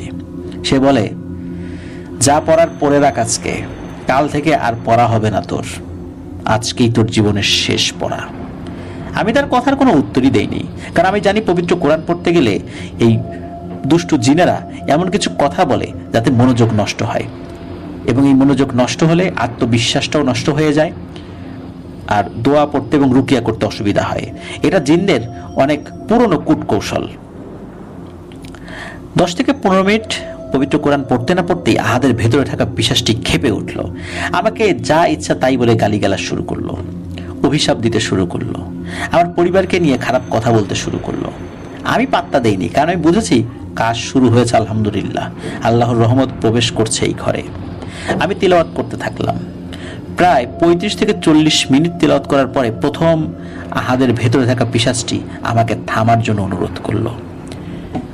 এ যাবৎকাল পর্যন্ত যতবার রুকিয়া করার চেষ্টা করা হয়েছে, কখনোই ওই জিনিসটি থামার জন্য অনুরোধ করেনি। এবারই প্রথম সে অনুরোধ করলো, কিন্তু আমি থামিনি। আরো কিছুক্ষণ পড়ার পর সে কেঁদে উঠল আর আমাকে বলল, আর পড়িস না, আমার শরীর পুড়ে যাচ্ছে, আর পড়িস না। আমি না থেমে পড়তে লাগলাম। আরো প্রায় 20 মিনিট পড়ার পরে আহাদ চিৎকার দিয়ে মাটিতে পড়ে অজ্ঞান হয়ে যায়। রফিক মামা আমাকে জিজ্ঞেস করলেন, বাবা কিছু করতে পারছো? শয়তানটা কি গেছে? আমি রফিক মামাকে বলি, না মামা, এখনো যায়নি, একটু সময় লাগবে। এখন আমি তাকে পবিত্র কোরআনের মাধ্যমে বুঝিয়ে দিলাম যে কোনো শয়তানি ক্ষমতা আল্লাহ সুবহানাহু ওয়া তাআলার রহমতের সামনে কিছুই নয়। এখনো সে যায়নি বটে, তবে আহাদের শরীর থেকে দূরে আছে। আহাদ জ্ঞান ফিরলে আপনারা তাকে ভালো করে খাওয়া দাওয়া করান। এই পিশাচের সাথে লড়তে তার শরীরেরও শক্তির দরকার আছে। এতটুকু বলে আমি একটু ওয়াশরুমে গেলাম চোখে মুখে পানি দিয়ে আসতে। ফিরে এসে দেখি আহাদের জ্ঞান ফিরেছে এবং সে একটু অবাক হয়ে এদিক ওদিক সবার দিকে তাকাচ্ছে। আমি তার কাছে এসে পাশে বসে জিজ্ঞেস করলাম তার কেমন লাগছে। আহাদ বলল, আপনি কে হুজুর? আপনার নামটা একটু বলবেন? আপনাকে তো আমি চিনি, কিন্তু নাম জানি না। আমি তার কথা শুনে অবাক হয়ে যাই, কারণ এর আগে আমি কোনোদিনই এখানে আসিনি, আর তার সাথে কখনো দেখা হয়েছে বলেও আমার মনে পড়ে না। আমি নাম না বলে তাকে জিজ্ঞেস করলাম, ভাই তুমি আমাকে কিভাবে চেনো? তোমার সাথে কি আমার আগে কখনো দেখা হয়েছে? তখন আহাদ উত্তর দেয়, জানি না হুজুর, কিন্তু আপনাকে দেখে মনে হচ্ছে আমি আপনাকে কোথাও দেখেছি। আমি আর এটা নিয়ে কথা বাড়ালাম না। তাকে বললাম, থাক, তোমার এখন এসব ভাবতে হবে না, চলো অজু করে আমার সাথে নামাজ পড়বে। অনেক কষ্ট করে সে উঠে দাঁড়ালো তার বড় ভাইয়ের সাহায্যে। রফিক মামা আর তার ছেলেদেরকে নিয়ে আমি তাদের ঘরে আসরের সালাত আদায় করছিলাম। তখন আর আল্লাহর রহমতে কোনো সমস্যা হয়নি। এশার নামাজ মসজিদে আদায় করে আমি তাদের বাড়ির আশেপাশে একটু ঘুরে দেখছিলাম। হঠাৎ পেছন থেকে সালাম শুনে আমি ফিরে তাকাই, দেখি হামজা ভাই আমার পেছনে দাঁড়িয়ে। আমি সালামের উত্তর দিয়ে বললাম, আমি রুকিয়া করার সময় আপনি কি আশেপাশে ছিলেন? তিনি বললেন, হুজুর আমি তো আপনাকে আগেই বলেছি, আমাদের কেউ না কেউ সবসময় আপনার আশেপাশে থাকবে। আমার কাছে আপনার জন্য একটি বার্তা এসেছে আমাদের হুজুরের মানে বড় দাদার কাছ থেকে। তিনি বলেছেন আজ রাত্রে আপনি যেন এই বাড়িতেই থাকেন এবং মধ্যরাতে আরেকবার আহাদের রুমেই রুকিয়া করেন। আমরা সবাই থাকবো তখন। মনে রাখবেন, এবার রুকিয়া করার সময় ছেলের ভাই বাদে কাউকে সাথে রাখতে পারবেন না। অবশ্যই আগে নিজেকে ভালোভাবে আল্লাহ তাআলার কালাম দ্বারা পবিত্র করে নেবেন। আমি সম্মতি জানালে হামজা ভাই চলে যান। খাওয়া দাওয়ার পরে আমার অনুরোধে সেদিন রাতে রফিক মামার সম্মতি নিয়ে আরমানের ঘরে রুকিয়া সেশন হওয়ার ব্যবস্থা করা হলো। আগেই ঘরের সবাইকে জানিয়ে দিয়েছি আরমান ভাই ছাড়া ওই সময়ে আমার সাথে কেউ থাকতে পারবেন না। সেভাবেই সবকিছু ঠিকঠাক ব্যবস্থা করা হলো। আহাদকে রাতের খাবার খাইয়ে আরমান ভাইয়ের রুমে ঘুম পাড়িয়ে দেওয়া হলো। আমি অপেক্ষা করছিলাম সঠিক সময়ের। এমন সময় আরমান ভাই আমতা করে আমার পাশে এসে বললেন, হুজুর আপনাকে একটা কথা বলার ছিল। আমি তাকে জিজ্ঞেস করলাম, কি বিষয়ে? তিনি বললেন, হুজুর আহাদের এইসব সমস্যা শুরু হওয়ার বেশ কিছুদিন পরে আমি একটি জিনিস খেয়াল করেছি। আহাদের ঘাড়ের পেছনে কিছুদিন যাবৎ কেমন যেন একটা দাগ পড়েছে। একটা দিন যাচ্ছে আর আস্তে আস্তে সেটা যেমন গাঢ় হয়ে ফুটে উঠেছে। আপনি একটু দেখলে ভালো হয়। আপনার সাথে দেখা করতে গিয়েছিলাম তখন বলতাম, কিন্তু ভরসা পাইনি। আমি বললাম, আচ্ছা আমি দেখব, আপনি যান, অজু করে আসেন, আমাদের প্রায় সময় হয়ে যাচ্ছে। এ কথা বলার পর আরমান ভাই উঠে অজু করতে চলে যান। ঠিক তখনই প্রায় সাথে সাথে সারা ঘরে বিশ্রী পচা গন্ধে ভরে যায়। সাথে সাথে আমি আয়াতুল কুরসি পাঠ করতে করতে চেয়ার থেকে উঠে দাঁড়াই এবং রুমের সেই বৈদ্যুতিক আলোতেই দেখতে পাই আহাদ খাটে ঘুমাচ্ছিল।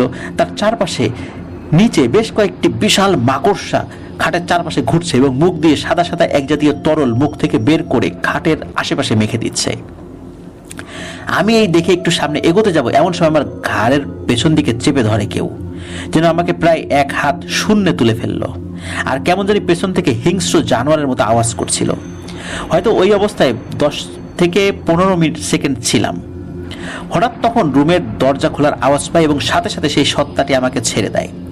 মাটিতে পড়ে যাওয়ার আগে দেখলাম বামন আকৃতির কালো লোমশ কিছু একটা আমার পাশ দিয়ে প্রায় চোখের পলকে মাকড়সার মতো যার হাত পা ছড়িয়ে দ্রুত খাটের নিচের দিকে চলে গেল। আমি টের পেলাম আমার হাত ধরে কেউ একজন একটানে আমাকে দাঁড় করিয়ে দিলেন। পেছনে ফিরে দেখি হামজা ভাই, রেহমান ভাই, সাদিক ভাই সহ আরো প্রায় 5-6 জন। এরা সবাই বড় দাদার অনুগত জিন। তারা ঘরের ভেতরে প্রবেশ করলেন। আমি বেশ সাহস পেয়ে গেলাম আল্লাহর রহমতে। রেহমান ভাই বললেন, আর দেরি করা যাবে না, আপনি রুকিয়া শুরু করেন, বাকিটা আমরা দেখছি। আমি রেহমান ভাইয়ের কথা মতো পবিত্র কোরআন খুলে পড়তে শুরু করলাম। এমন সময় সামনে তাকিয়ে দেখি আহাদ খাটে উঠে দাঁড়িয়েছে এবং বলছে, এই হুজুর এগুলো বন্ধ কর, আর এদেরকে চলে যেতে বল, তা না হলে এই ছেলেকে এখানেই জানে মেরে ফেলবো। আমি কথা না শুনে পড়ে যেতে লাগলাম। এর মাঝে রেহমান ভাই সহ সবাই খাটের চারপাশ ঘিরে দাঁড়িয়ে গেছে, কিন্তু তারা কেউ খাটের উপরে যেতে পারছে না। সাদিক ভাই হঠাৎ বলে ওঠেন, হুজুর আপনি পড়তে পড়তে বিছানায় উঠে তার কপালে পবিত্র কোরআন ছুঁয়ে দিন। একথা শুনে আহাদের ভেতরে থাকা সত্তাটি চিৎকার করে বলে ওঠে, খবরদার হুজুরের বাচ্চা, কাছে আসলে একে কিন্তু মেরে ফেলবো, তোর পুরো পরিবার ধ্বংস করে দেব। তুই জানিস না আমি কে, কিন্তু এরা কিন্তু ভালো করে জানে যে আমি কে। এরা সবাই জানে। এই বেঈমানের দল, তোরা জানিস না যে আমার কিছু হলে তোরা কেউ তার কাছ থেকে বাঁচবি না? রেহমান ভাই বললেন, কার কাছ থেকে বাঁচবো না বাঁচবো সেটা তোর মতো নোংরা কারো কাছ থেকে আমরা শুনতে চাই না। আমরাও চাই তোর সেই নোংরা কুৎসিত প্রভু এবার বাইরে আসুক। অনেক খুঁজেছি তোদেরকে আমরা, কিন্তু এতদিন ধরে কাপুরুষ শয়তানের মতো লুকিয়েছিলি। কিন্তু দেখ আমার আল্লাহ তাআলার ক্ষমতা, যে ইনসান জাতিকে তোর প্রভু কোনোদিন মূল্য দেয়নি, নিজের পাপিষ্ঠ কাজে বলি দিয়েছে, যাকে ইচ্ছা তার ক্ষতি করেছে। আর সেই ইনসানদের একজন মহান আল্লাহ তাআলার হেদায়েতপ্রাপ্ত একজন বান্দাকে দেখে তোর রূহ কেঁপে উঠেছে। ভেবে দেখ, মালাকুল মউত তোর সামনে আসলে কি করবি? তৈরি হ শয়তান। আমাদের উপরে আদেশ আছে তোকে এখন থেকে যেন জীবিত কোনোভাবেই আমরা কাজ করতে না দেই এবং এখান থেকে তোকে জীবিত বের হতে না দেই। সেইভাবে প্রস্তুত হয়েই আমরা এসেছি। ডাক তোর সেই কাপুরুষ প্রভুকে, দেখ তোকে আজ বাঁচাতে আসে কিনা। আমি রেহমান ভাইয়ের কথা কিছুই বুঝতে পারছিলাম না। আমি শুধুই পড়ে যাচ্ছিলাম আর এক পা করে সামনে যাচ্ছিলাম। হঠাৎ আহাত চিৎকার থামিয়ে বিছানায় লুটিয়ে পড়লো আর দেখলাম রেহমান ভাইরা সবাই তাদের পাঞ্জাবির ভেতর থেকে মোটা মোটা কিছু শেকল বের করে দাঁড়ালো। আমাকে হামজা ভাই বললেন, হুজুর আপনার কাজ শেষ, আপনি কষ্ট করে ছেলেটাকে নিয়ে ঘর থেকে বের হয়ে যান। আমি দেরি করিনি, টেবিলের উপরে পবিত্র কোরআন শরীফ রেখে আহাতকে নিয়ে রুম থেকে বের হয়ে আসি। বাইরে এসে দেখি আরমান ভাই মেঝেতে অজ্ঞান হয়ে পড়ে আছেন আর বাসার সবাই ঘুম। এত কিছু হয়ে যাচ্ছে, এদিকে কেউ কিচ্ছু টের পাইনি। আমি অবাক হলাম। আহাতকে আরমান ভাইয়ের পাশের সোফাতে বসিয়ে দিয়ে আমি উঠে দাঁড়াই। হঠাৎ আহাতের ঘাড়ে চোখ পড়তেই চোখ আটকে যায় আমার। আহাতের ঘাড়ের পেছনে উল্টো করে একটি ত্রিভুজের মতো আঁকা চিহ্নটি দেখে আমার মনে হলো আমি এটা আগেও দেখেছি, কিন্তু কোথায় মনে করতে পারিনি। এর মধ্যে মনে হচ্ছিল আরমান ভাইয়ের রুমের ভেতরে ভয়ঙ্কর রকমের মারামারি ধস্তাধস্তি হচ্ছে।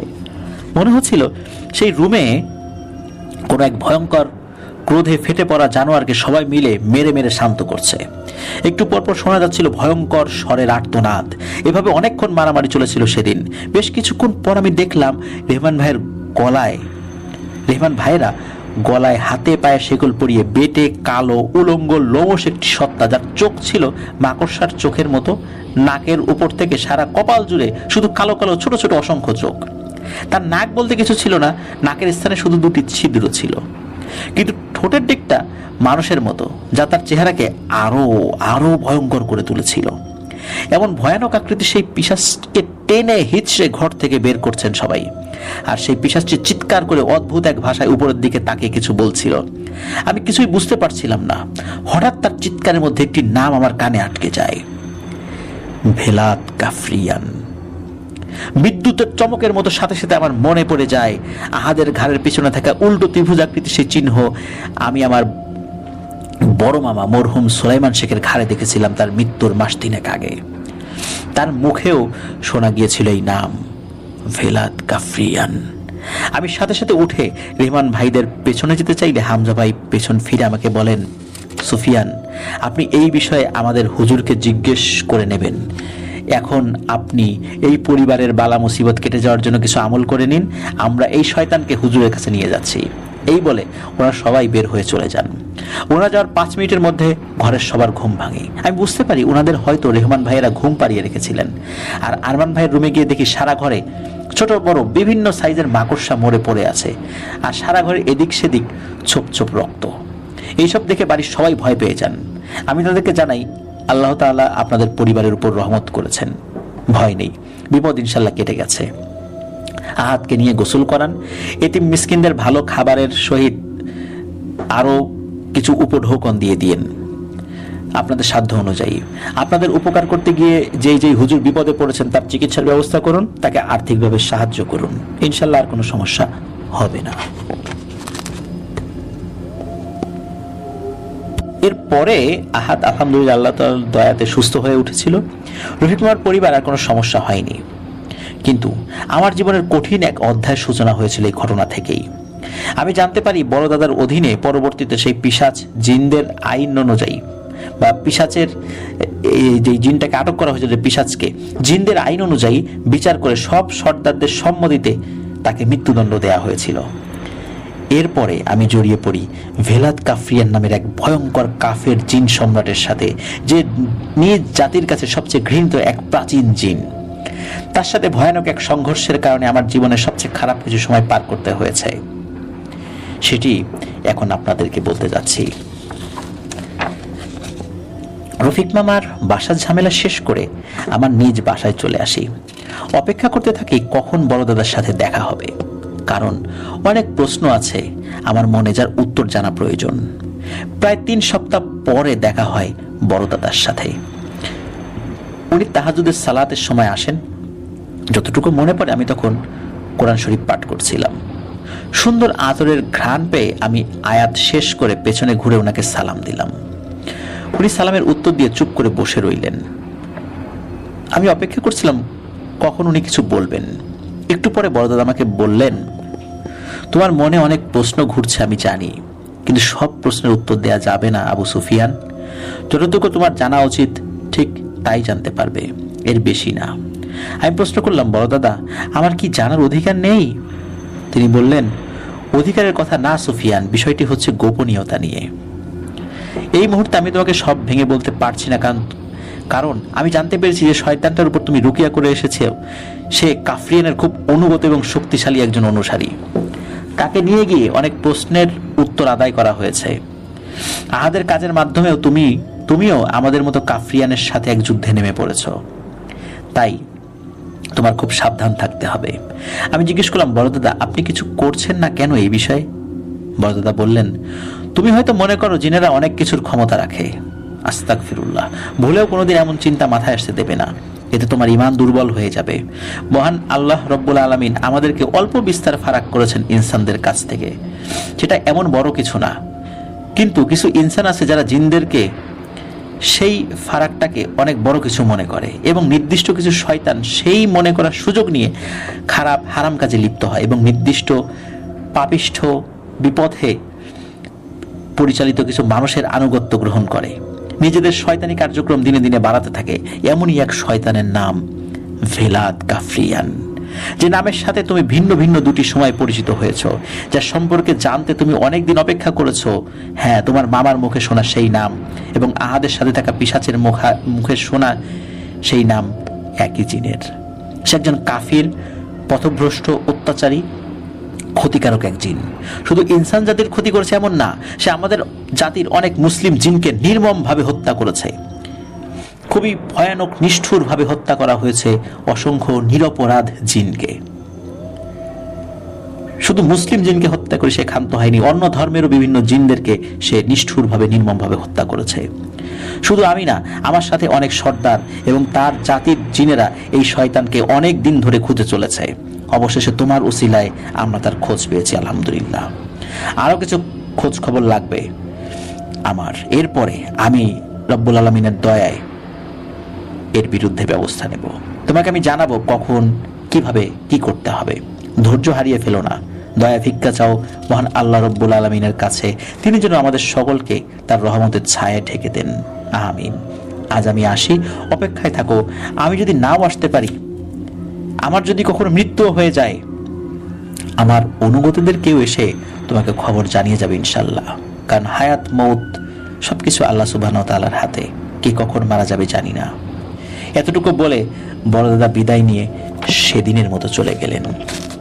আমি আগের মতোই অন্ধকারে পড়ে রইলাম, কারণ হালকা পরিচয় পেয়েছি সেই শয়তানের, এটা ঠিক, কিন্তু আমার করণীয় সম্পর্কে কোনো ধারণাই দেওয়া হয়নি আমাকে। এরপরে বেশ কিছুদিন কেটে যায়, আমি আমার নিত্যদিনের কাজকর্মে ব্যস্ত হয়ে যাই। এমনই এক হাটবারের দিন বাজার থেকে সদাই কিনে বাড়ি ফিরছিলাম। সময়টা মাগরিবের পরে, কিন্তু এশার একটু আগে। বৃষ্টিবাদলার দিন ছিল সেদিন, রাস্তায় কাদায় মাখামাখি। এর মাঝেই হেঁটে হেঁটে বাড়ি ফিরছিলাম। হঠাৎ বাড়ির কাছাকাছি এসে আমার মন কেমন যেন একটু সতর্ক করে দিল আমাকে। আমি আয়াতুল কুরসি পড়তে শুরু করলাম, আশেপাশে সতর্ক নজর রেখে এগোচ্ছিলাম।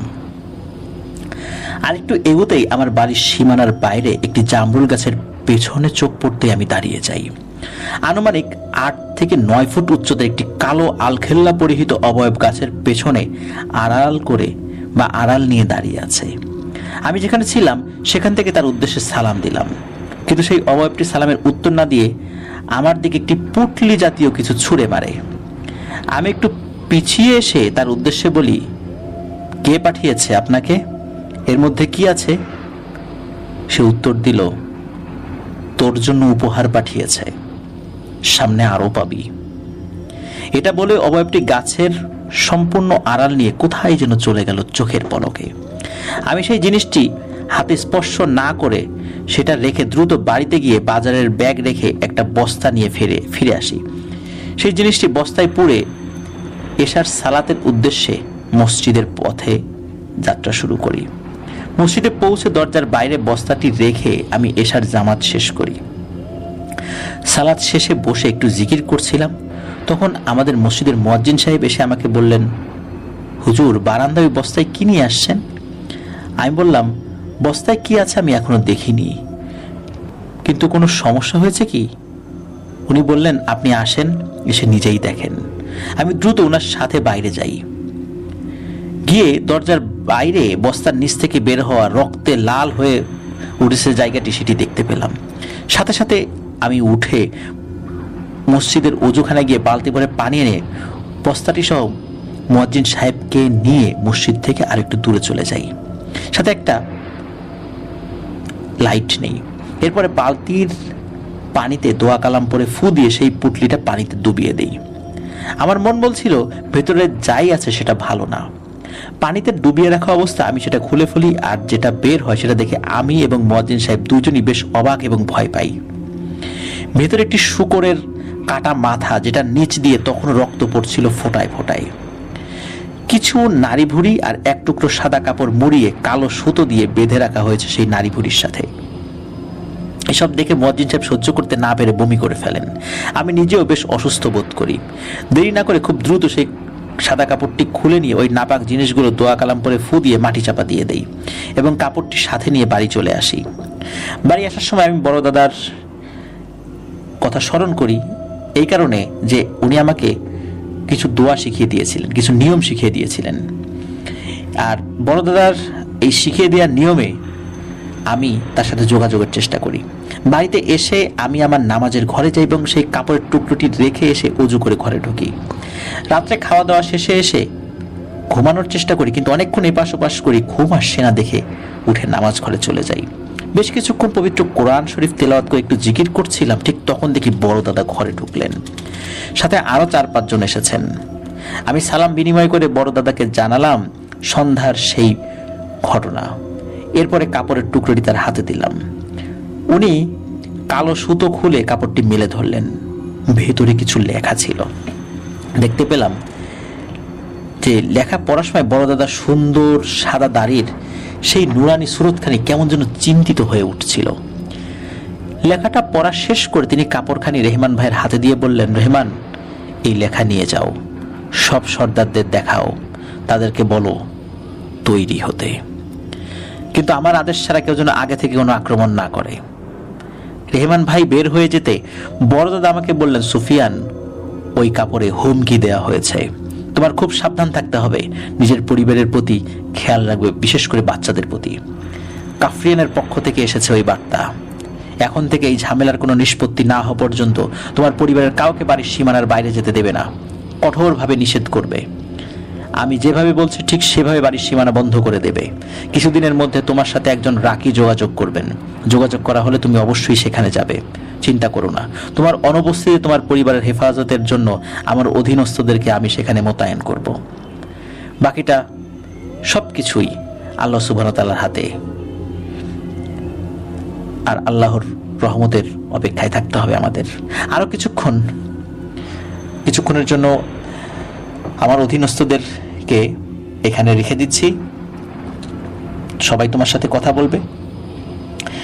তো সকলের সাথে একে একে কথা হলো, বেশ অনেক বিষয় নিয়ে আলোচনা করা হলো সেদিন। এরপর বড় দাদা আমার সাথে সালাত আদায় করে সবাইকে নিয়ে চলে গেলেন। ঘুম আর হলো না আমার সেদিন। সকালে ফজরের সালাত আদায় করে বড় দাদা শেখানোর পদ্ধতিতে সারা বাড়ি বন্ধ করে দিলাম। খুব বিচলিত হয়ে পড়লাম, হঠাৎ এমনটা কেন হচ্ছে? আগেও তো অনেক সমস্যার সমাধান চেষ্টা করেছি, আল্লাহর রহমতে সমাধান হয়েওছে, সব যে পেরেছি তা না, কিন্তু এমন অবস্থায় তো পড়িনি কখনো। কিছুদিন আর অপেক্ষা করতে হলো না। সেদিন সকাল 10টার দিকে রফিক মামা আমাকে ফোন দিয়ে বললেন, আহাদ আমার সাথে দেখা করতে চায়। আমি রফিক মামাকে জানালাম, মামা, এই মুহূর্তে আমি বাড়ি থেকে বের হতে পারছি না, আপনি বরং আহাদকে পাঠিয়ে দিন আমার বাড়িতে। রফিক মামা না করেননি। ঠিকই সেদিন বিকালে আহাদ একজন হুজুরকে সাথে নিয়ে আমার বাড়িতে আসলেন। কুশল বিনিময় করে আমি আহাদকে জিজ্ঞেস করলাম, ওনাকে তো ঠিক চিনলাম না আহাদ। আহাদ বলল, সুফিয়ান ভাই, ওনার নাম আতাউল্লাহ সিদ্দিক। উনি পেশায় আপনার মতো একজন রাকি। উনি আমার পরিচিত এক মেয়ের চিকিৎসা করছেন, কিন্তু কোনোভাবেই পেরে উঠছেন না। ওই মেয়ের ভাইয়ের সাথে আমার কথা হওয়ার পর তিনি সিদ্দিক হুজুরের সাথে আমাকে পরিচয় করিয়ে দেন। আমি সিদ্দিক হুজুরকে আপনার কথা বলি, এটাও বলি আপনি কিভাবে আমার চিকিৎসা করে সারিয়ে তুলেছেন আল্লাহর রহমতে। আমার কথা শুনে সিদ্দিক ভাই আপনার সাথে দেখা করতে চান, তাই নিয়ে এলাম ওনাকে। সুফিয়ান ভাই, আপনি দয়া করে মেয়েটিকে সারিয়ে তোলার ব্যবস্থা করেন। আমি আহাদকে জিজ্ঞেস করলাম, মেয়ের নাম কি ফারজানা? আমার প্রশ্নে আহাদ বেশ লজ্জা পেল। আমি একটু হেসে সিদ্দিক ভাইয়ের দিকে তাকিয়ে জিজ্ঞেস করলাম, ভাই কি হয়েছে বলুন, কি এমন সমস্যা হয়েছে যে আপনি রুকিয়া করতে পারছেন না? সিদ্দিক ভাই শুরু করলেন, ভাইজান শুরুতে বলি আমি এসব কাজে নতুন না, অনেকদিন ধরেই জিনের সমস্যা নিয়ে কাজ করছি, কিন্তু এই ফারজানা মেয়েটার মতো সমস্যা আমি আগে কখনো দেখিনি। প্রথম দিন আমি যখন তার চিকিৎসা করতে যাই তখন সে কোনো কথাই বলেনি, আমার কোনো কথার উত্তরও দেয়নি। কিন্তু পরের দিন আমি যখন তাকে প্রশ্ন করি, সে আমার প্রশ্নের উত্তর না দিয়ে আমার পরিবারের সকলের তথ্য শুনিয়ে দিল আমাকে, এমনকি আমার পরিবারের যারা দূরে থাকে তারা কে কি করছে সেটা সহ। আমি ঘাবড়ালাম না, বুঝতে পেরেছি বেশ বদ এবং শক্তিশালী শয়তান এটা, তাই একটু ভিন্ন পথে রুকিয়া করার চেষ্টা করি। ঠিক তখন আমার মনে হলো অদৃশ্য গরম কিছু আমার ঘাড়ে চেপে ধরা হয়েছে। যন্ত্রণায় চিৎকার করে আমি সেখানেই মাটিতে ছটফট করি কিছুক্ষণ। ফারজানার পরিবারের লোকেরা আমাকে ধরে ঘরের বাইরে নিয়ে যান। বাইরে বের হতেই আমি একটু সুস্থতা বোধ করি। সেদিনের মতো আমি বাড়ি ফিরে যাই। বাড়ি ফিরে আসার পর আমার স্ত্রী লক্ষ্য করে আমার ঘাড়ের পেছনে এই চিহ্ন। এটা বলে সিদ্দিক ভাই তার ঘাড়ের পেছনের দিকটা আমাকে দেখালেন, সেই উল্টো করা ত্রিভুজ আঁকা। আমি একটু চিন্তায় পড়ে গেলাম।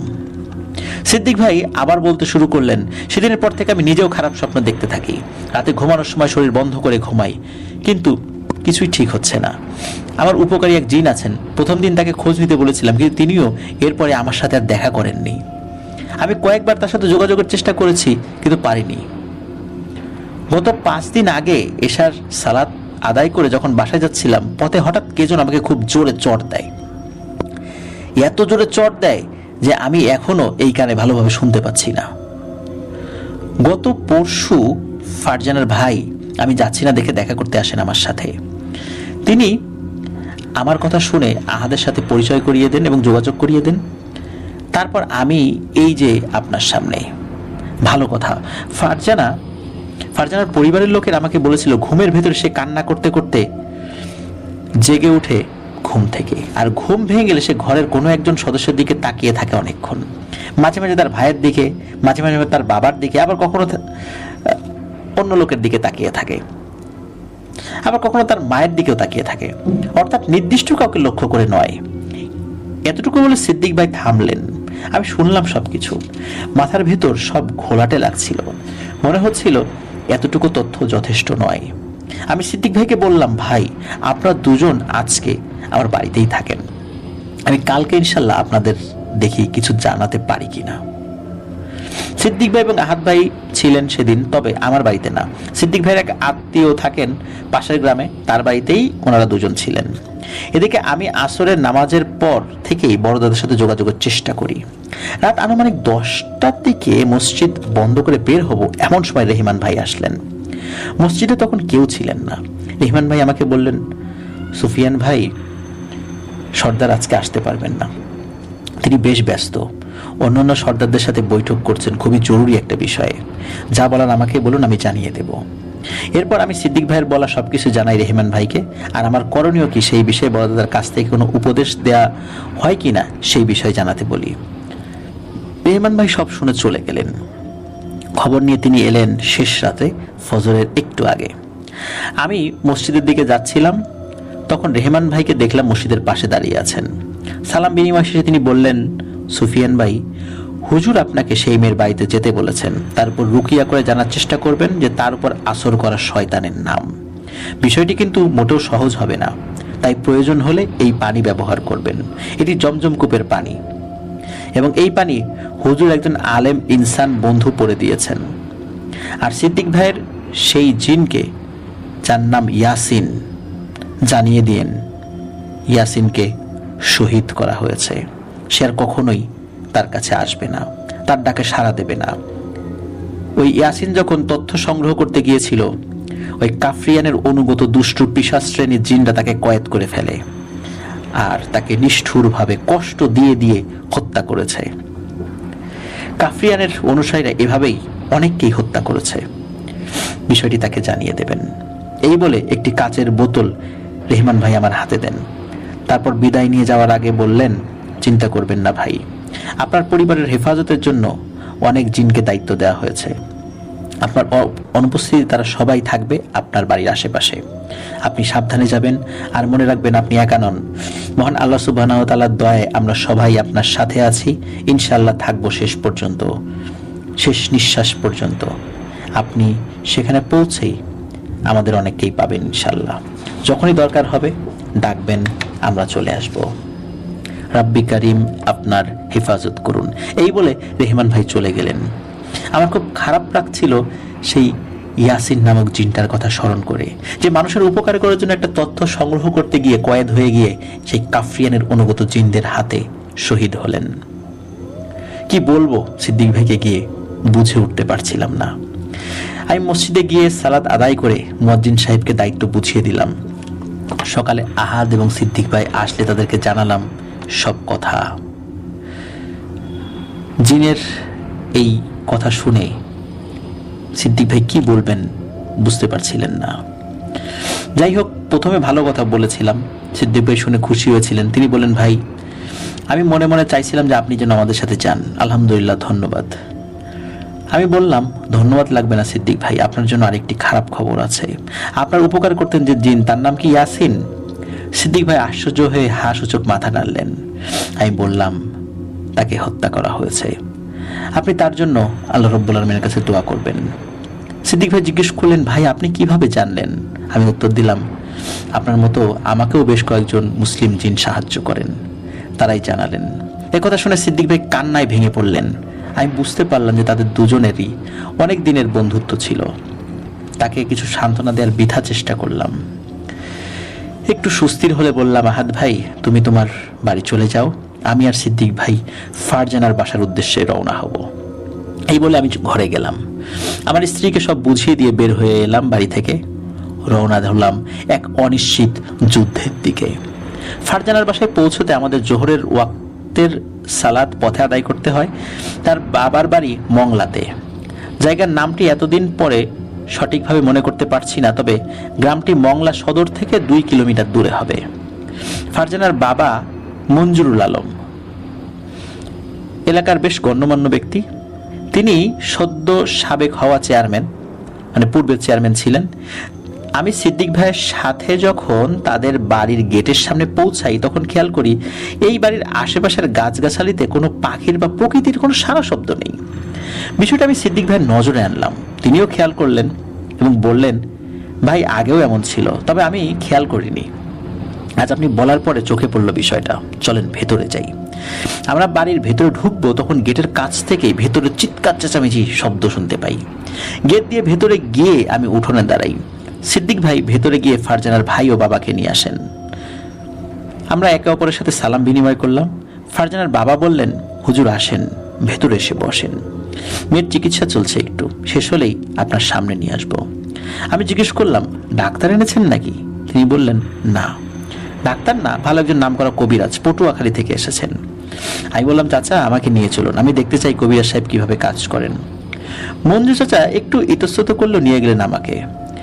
ভেতরে গিয়ে অবস্থা দেখে আমার মাথায় রক্ত উঠে গেল। কবিরাজের সামনে ফারজানাকে কবিরাজের একজন ছেলে অ্যাসিস্ট্যান্ট চেপে ধরে রেখেছে, আর কবিরাজ শুকনো মরিচ বা এই জাতীয় কিছু মেয়েটার নাকে চেপে ধরেছে। কষ্ট পাচ্ছিল মেয়েটা। এসব দেখে আমি আর মেজাজ ঠিক রাখতে পারলাম না। আমি বললাম যে বন্ধ করেন এগুলো, এখনই বন্ধ করবেন। ফারজানার বাবার দিকে তাকিয়ে জিজ্ঞেস করলাম, চাচা আপনি পূর্ণবয়স্ক মেয়েটাকে এমন পর্দাহীনভাবে দুজন পুরুষ মানুষের কাছে চিকিৎসা করতে দিচ্ছেন? এমন চিকিৎসার থেকে তো মারা যাওয়া উত্তম। ভয় করেন না কেন আপনারা? এর জবাব তো দিতে হবে বাবা হিসাবে আল্লাহ তাআলার কাছে। এগুলো বন্ধ করেন চাচা। একটা সমস্যা সমাধান করতে গিয়ে আরো পাপ করবেন না দয়া করে। মঞ্জু চাচা একটু ইতস্তত করছিলেন দেখে আমি আবার বললাম, আপনারা যদি এসব বুজরুকি বন্ধ না করেন তাহলে আমি এক্ষুনি এখান থেকে চলে যাব।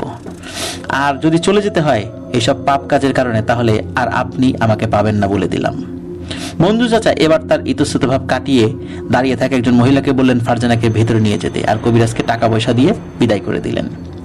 এরপর আমি মঞ্জু চাচাকে বললাম, আজ এশার সালাতের পর পর্দার সহিত ফারজানাকে আমার সাথে নিয়ে আসবেন। তার উপরে মহান আল্লাহ তাআলার কালামের মাধ্যমে রুকিয়া শুরু করবো ইনশাল্লাহ। ঘরের সবাই সালাত আদায় করবেন নিয়মিত। আর আপনাদের পরিবারে ইদানিং এর মাঝে কি কেউ অসুস্থ হয়ে পড়েছে নাকি? তিনি বললেন, জি হুজুর, আমার ছোট ভাই অসুস্থ। সে ঘুম খাওয়া দাওয়া ছেড়ে দিয়েছে প্রায়।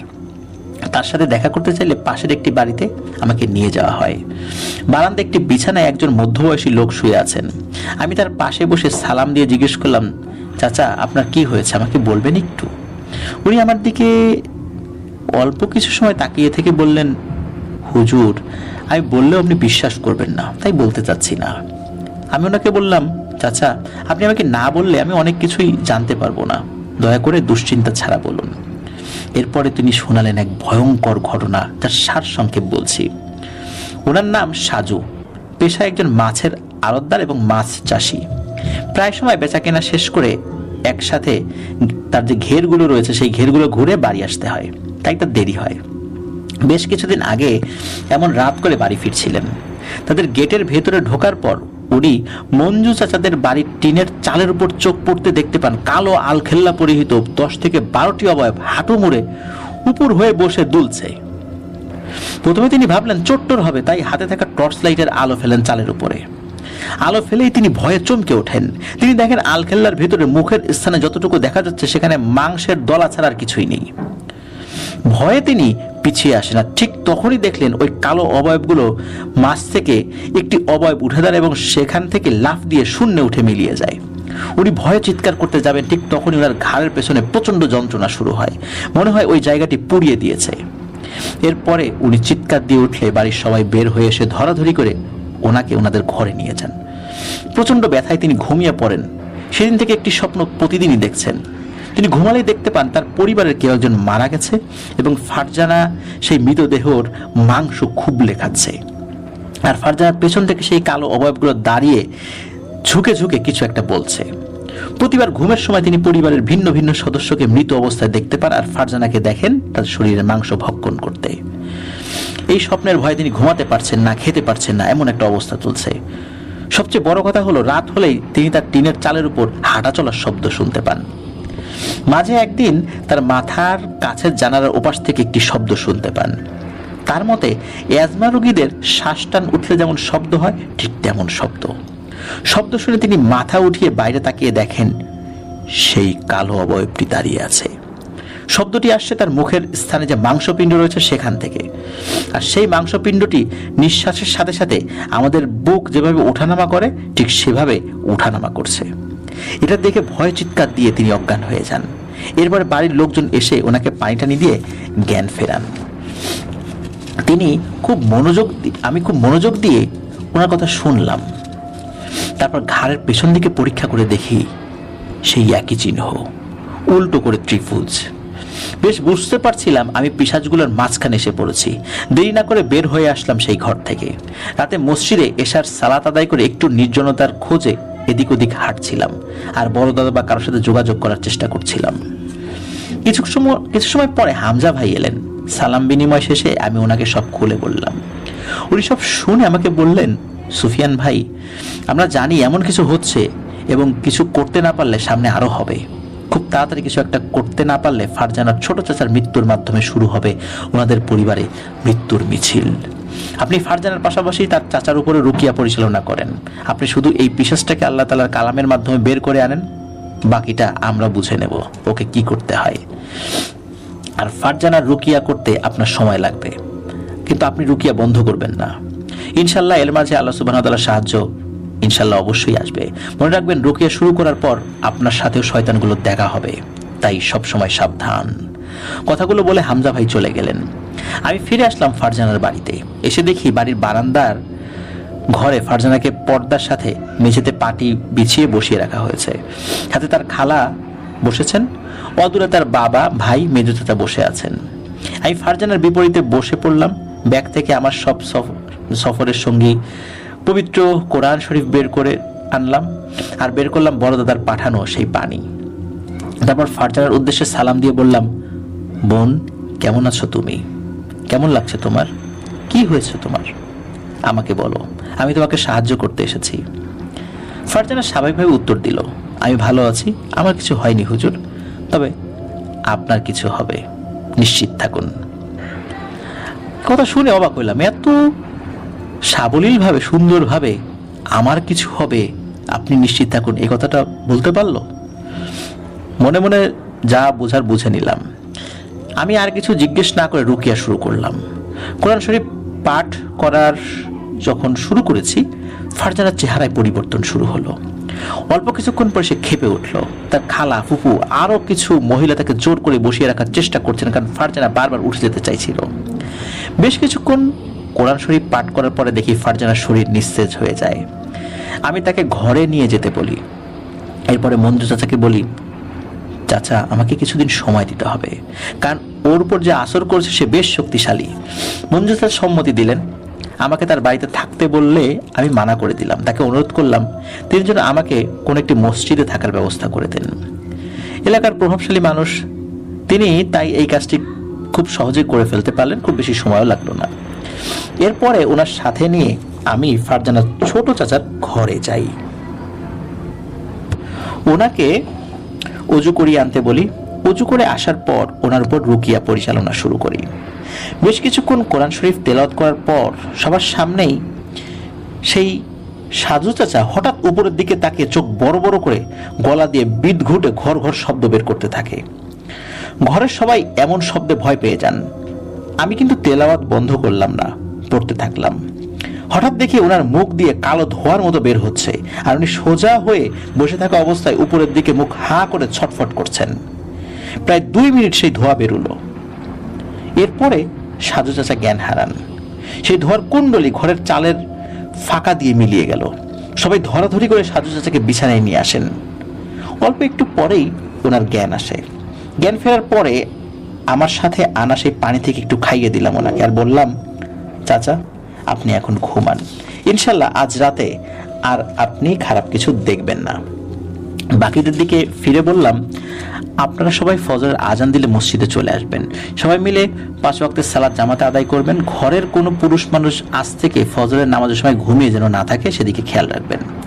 আপনাদের পরিবারের উপর বেশ বড় মুসিবত এসেছে। সবাই মিলে রব্বুল আলামিনের কাছ থেকে এই মুসিবতের বিরুদ্ধে সাহায্য চান। ইনশাল্লাহ আমার আল্লাহ কাউকে খালি হাতে ফেরান না।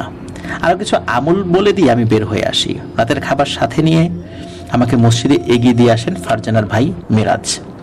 পথে হাঁটতে হাঁটতে সে বলে, হুজুর আমার বোন ভালো হবে তো? খুব কষ্ট লাগে ও যখন পাগলামি শুরু করে, আমার আদরের বোন। আমি উত্তর দিলাম, মিরাজ ভাই, আমার আল্লাহ তার মুমিন বান্দাদের হেফাজতের দায়িত্ব নিজেই নেন। ভরসা রাখুন রব্বি কারিমের উপরে। চেষ্টা করুন এখন থেকে একজন মুমিন হওয়ার। ঘরের সকলকে রহমতের পথে আসতে বলুন, দেখবেন ইনশাল্লাহ সব ঠিক হয়ে যাবে। এমন টুকটাক কথা বলতে বলতে আমরা মসজিদে চলে আসি। আমি অজু করে মিরাজ ভাইয়ের শরীর বন্ধ করে দিয়ে বাড়িতে পাঠিয়ে দেই, কারণ আমার ভয় ছিল পথে তার উপর কোনো বিপদ আপদ না হয়। এরপর খাওয়া দাওয়া করে মসজিদের এক কোণে বিছানা পেতে শুয়ে পড়ি। সারাদিনের পরিশ্রমে খুব দ্রুত ঘুমিয়ে পড়ি। রাত কত হবে বলতে পারবো না। মসজিদের বাইরে থেকে কেমন যেন একটা জন্তুর হুঙ্কারের বিকট শব্দ আসছিল। শুনে আমার ঘুম ভেঙে যায়।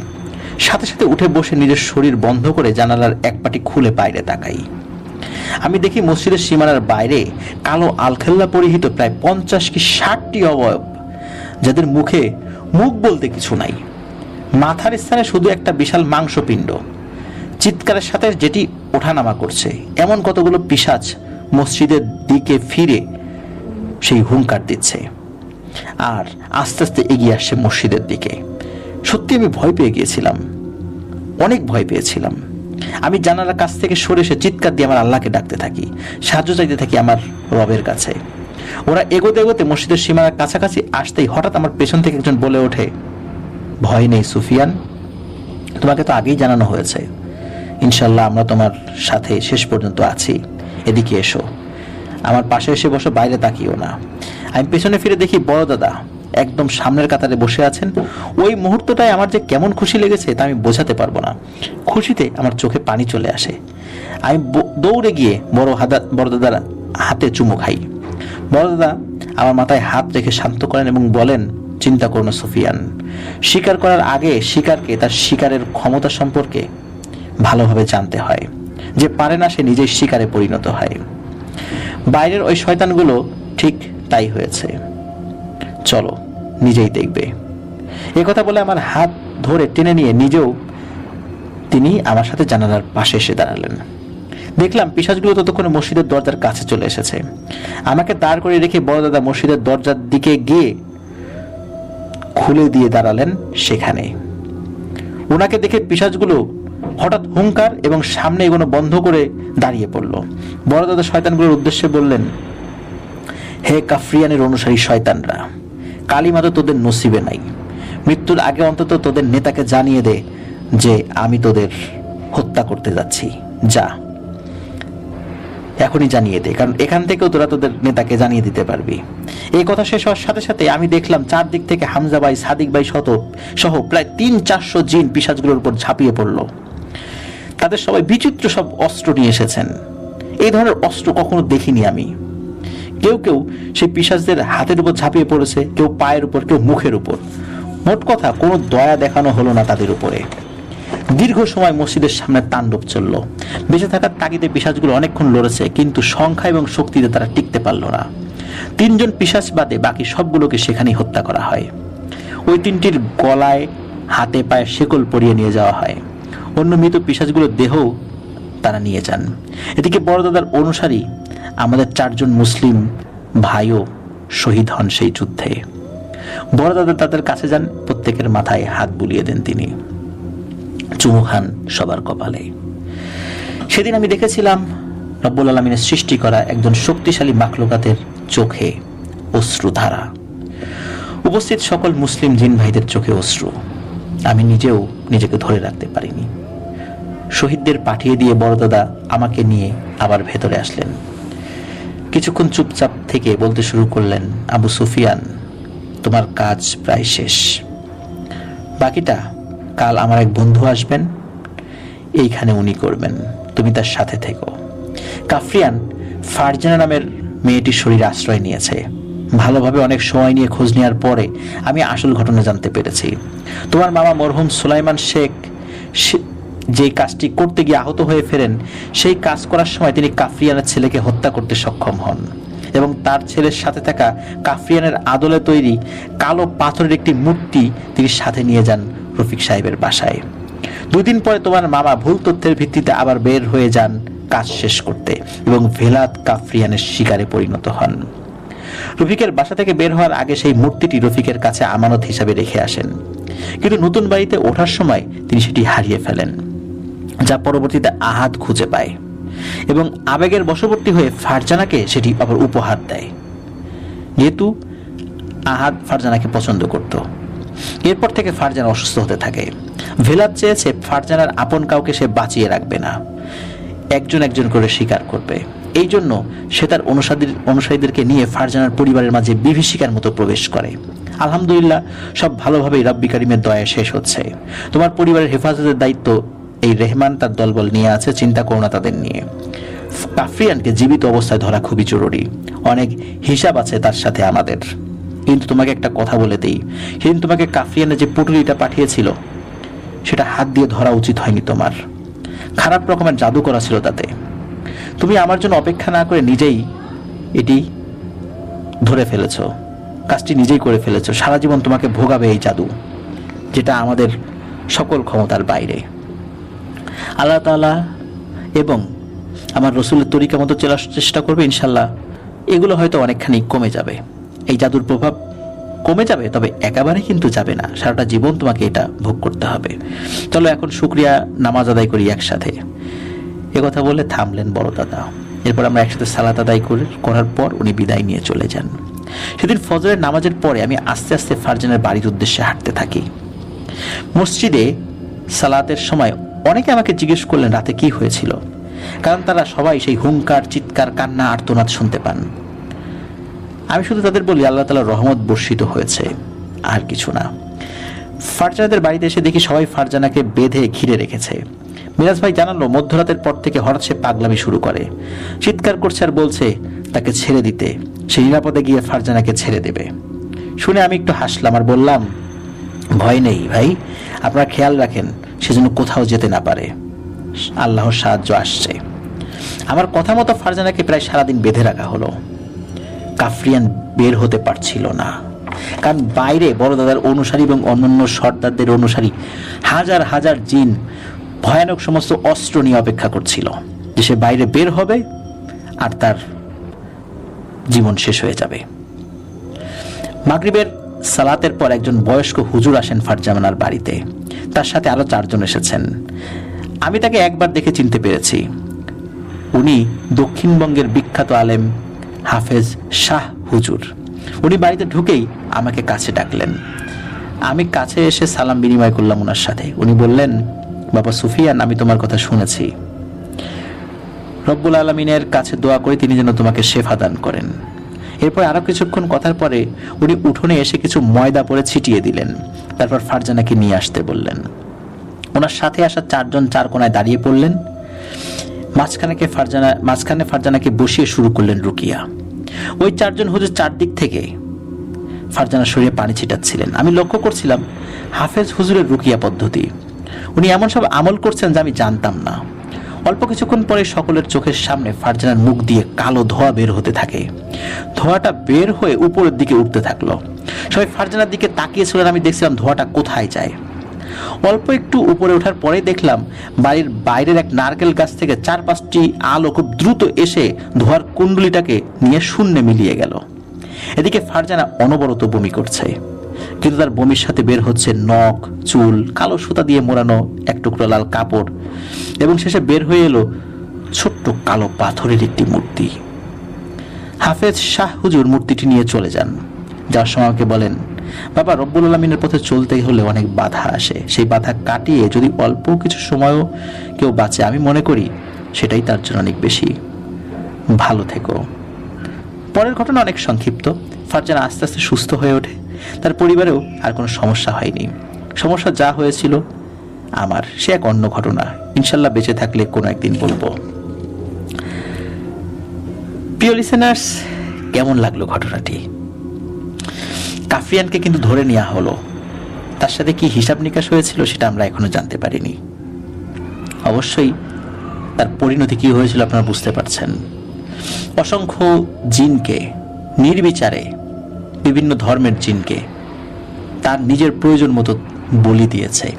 ঠিক যেমন কিছু নরপিশাচরা মানুষকে বলি দেয়, ঠিক ভেলাত কাফরিয়ানও জিনদেরকেও বলি দিয়েছে। মানুষদেরকেও তার কাজ চরিতার্থ করার জন্য ব্যবহার করেছে, হত্যা করেছে। এই কারণে জিন সম্প্রদায়ও তাকে খুঁজছিল। আর এরা সবাই ছিল শয়তানের অনুসারী। উল্টো ত্রিভুজ, এটি কিন্তু জাদুবিদ্যার একটি চিহ্ন। অনেক সময় মানুষরাও এটা ব্যবহার করে। আপনারা দেখবেন যে ইলুমিনাতিতে এটাও ব্যবহৃত হয়। প্রিয় লিসেনার্স, দীর্ঘ একটি ঘটনা ছিল, আসলে দীর্ঘ। আমার বলা ভেলাত কাফরিয়ানের ঘটনাটিও আমার মনে হচ্ছে যে এখন পর্যন্ত যতগুলো বড় ঘটনা বলেছি, দিলু মিয়ার ঘটনা, তারপরে অতল পানির বিভীষিকা, এসবগুলো থেকে এই ঘটনাটি বড়ই বলতে হবে আমার কাছে মনে হচ্ছে আর কি। প্রিয় লিসেনার্স, আজকে বিদায় নিতে চাচ্ছি।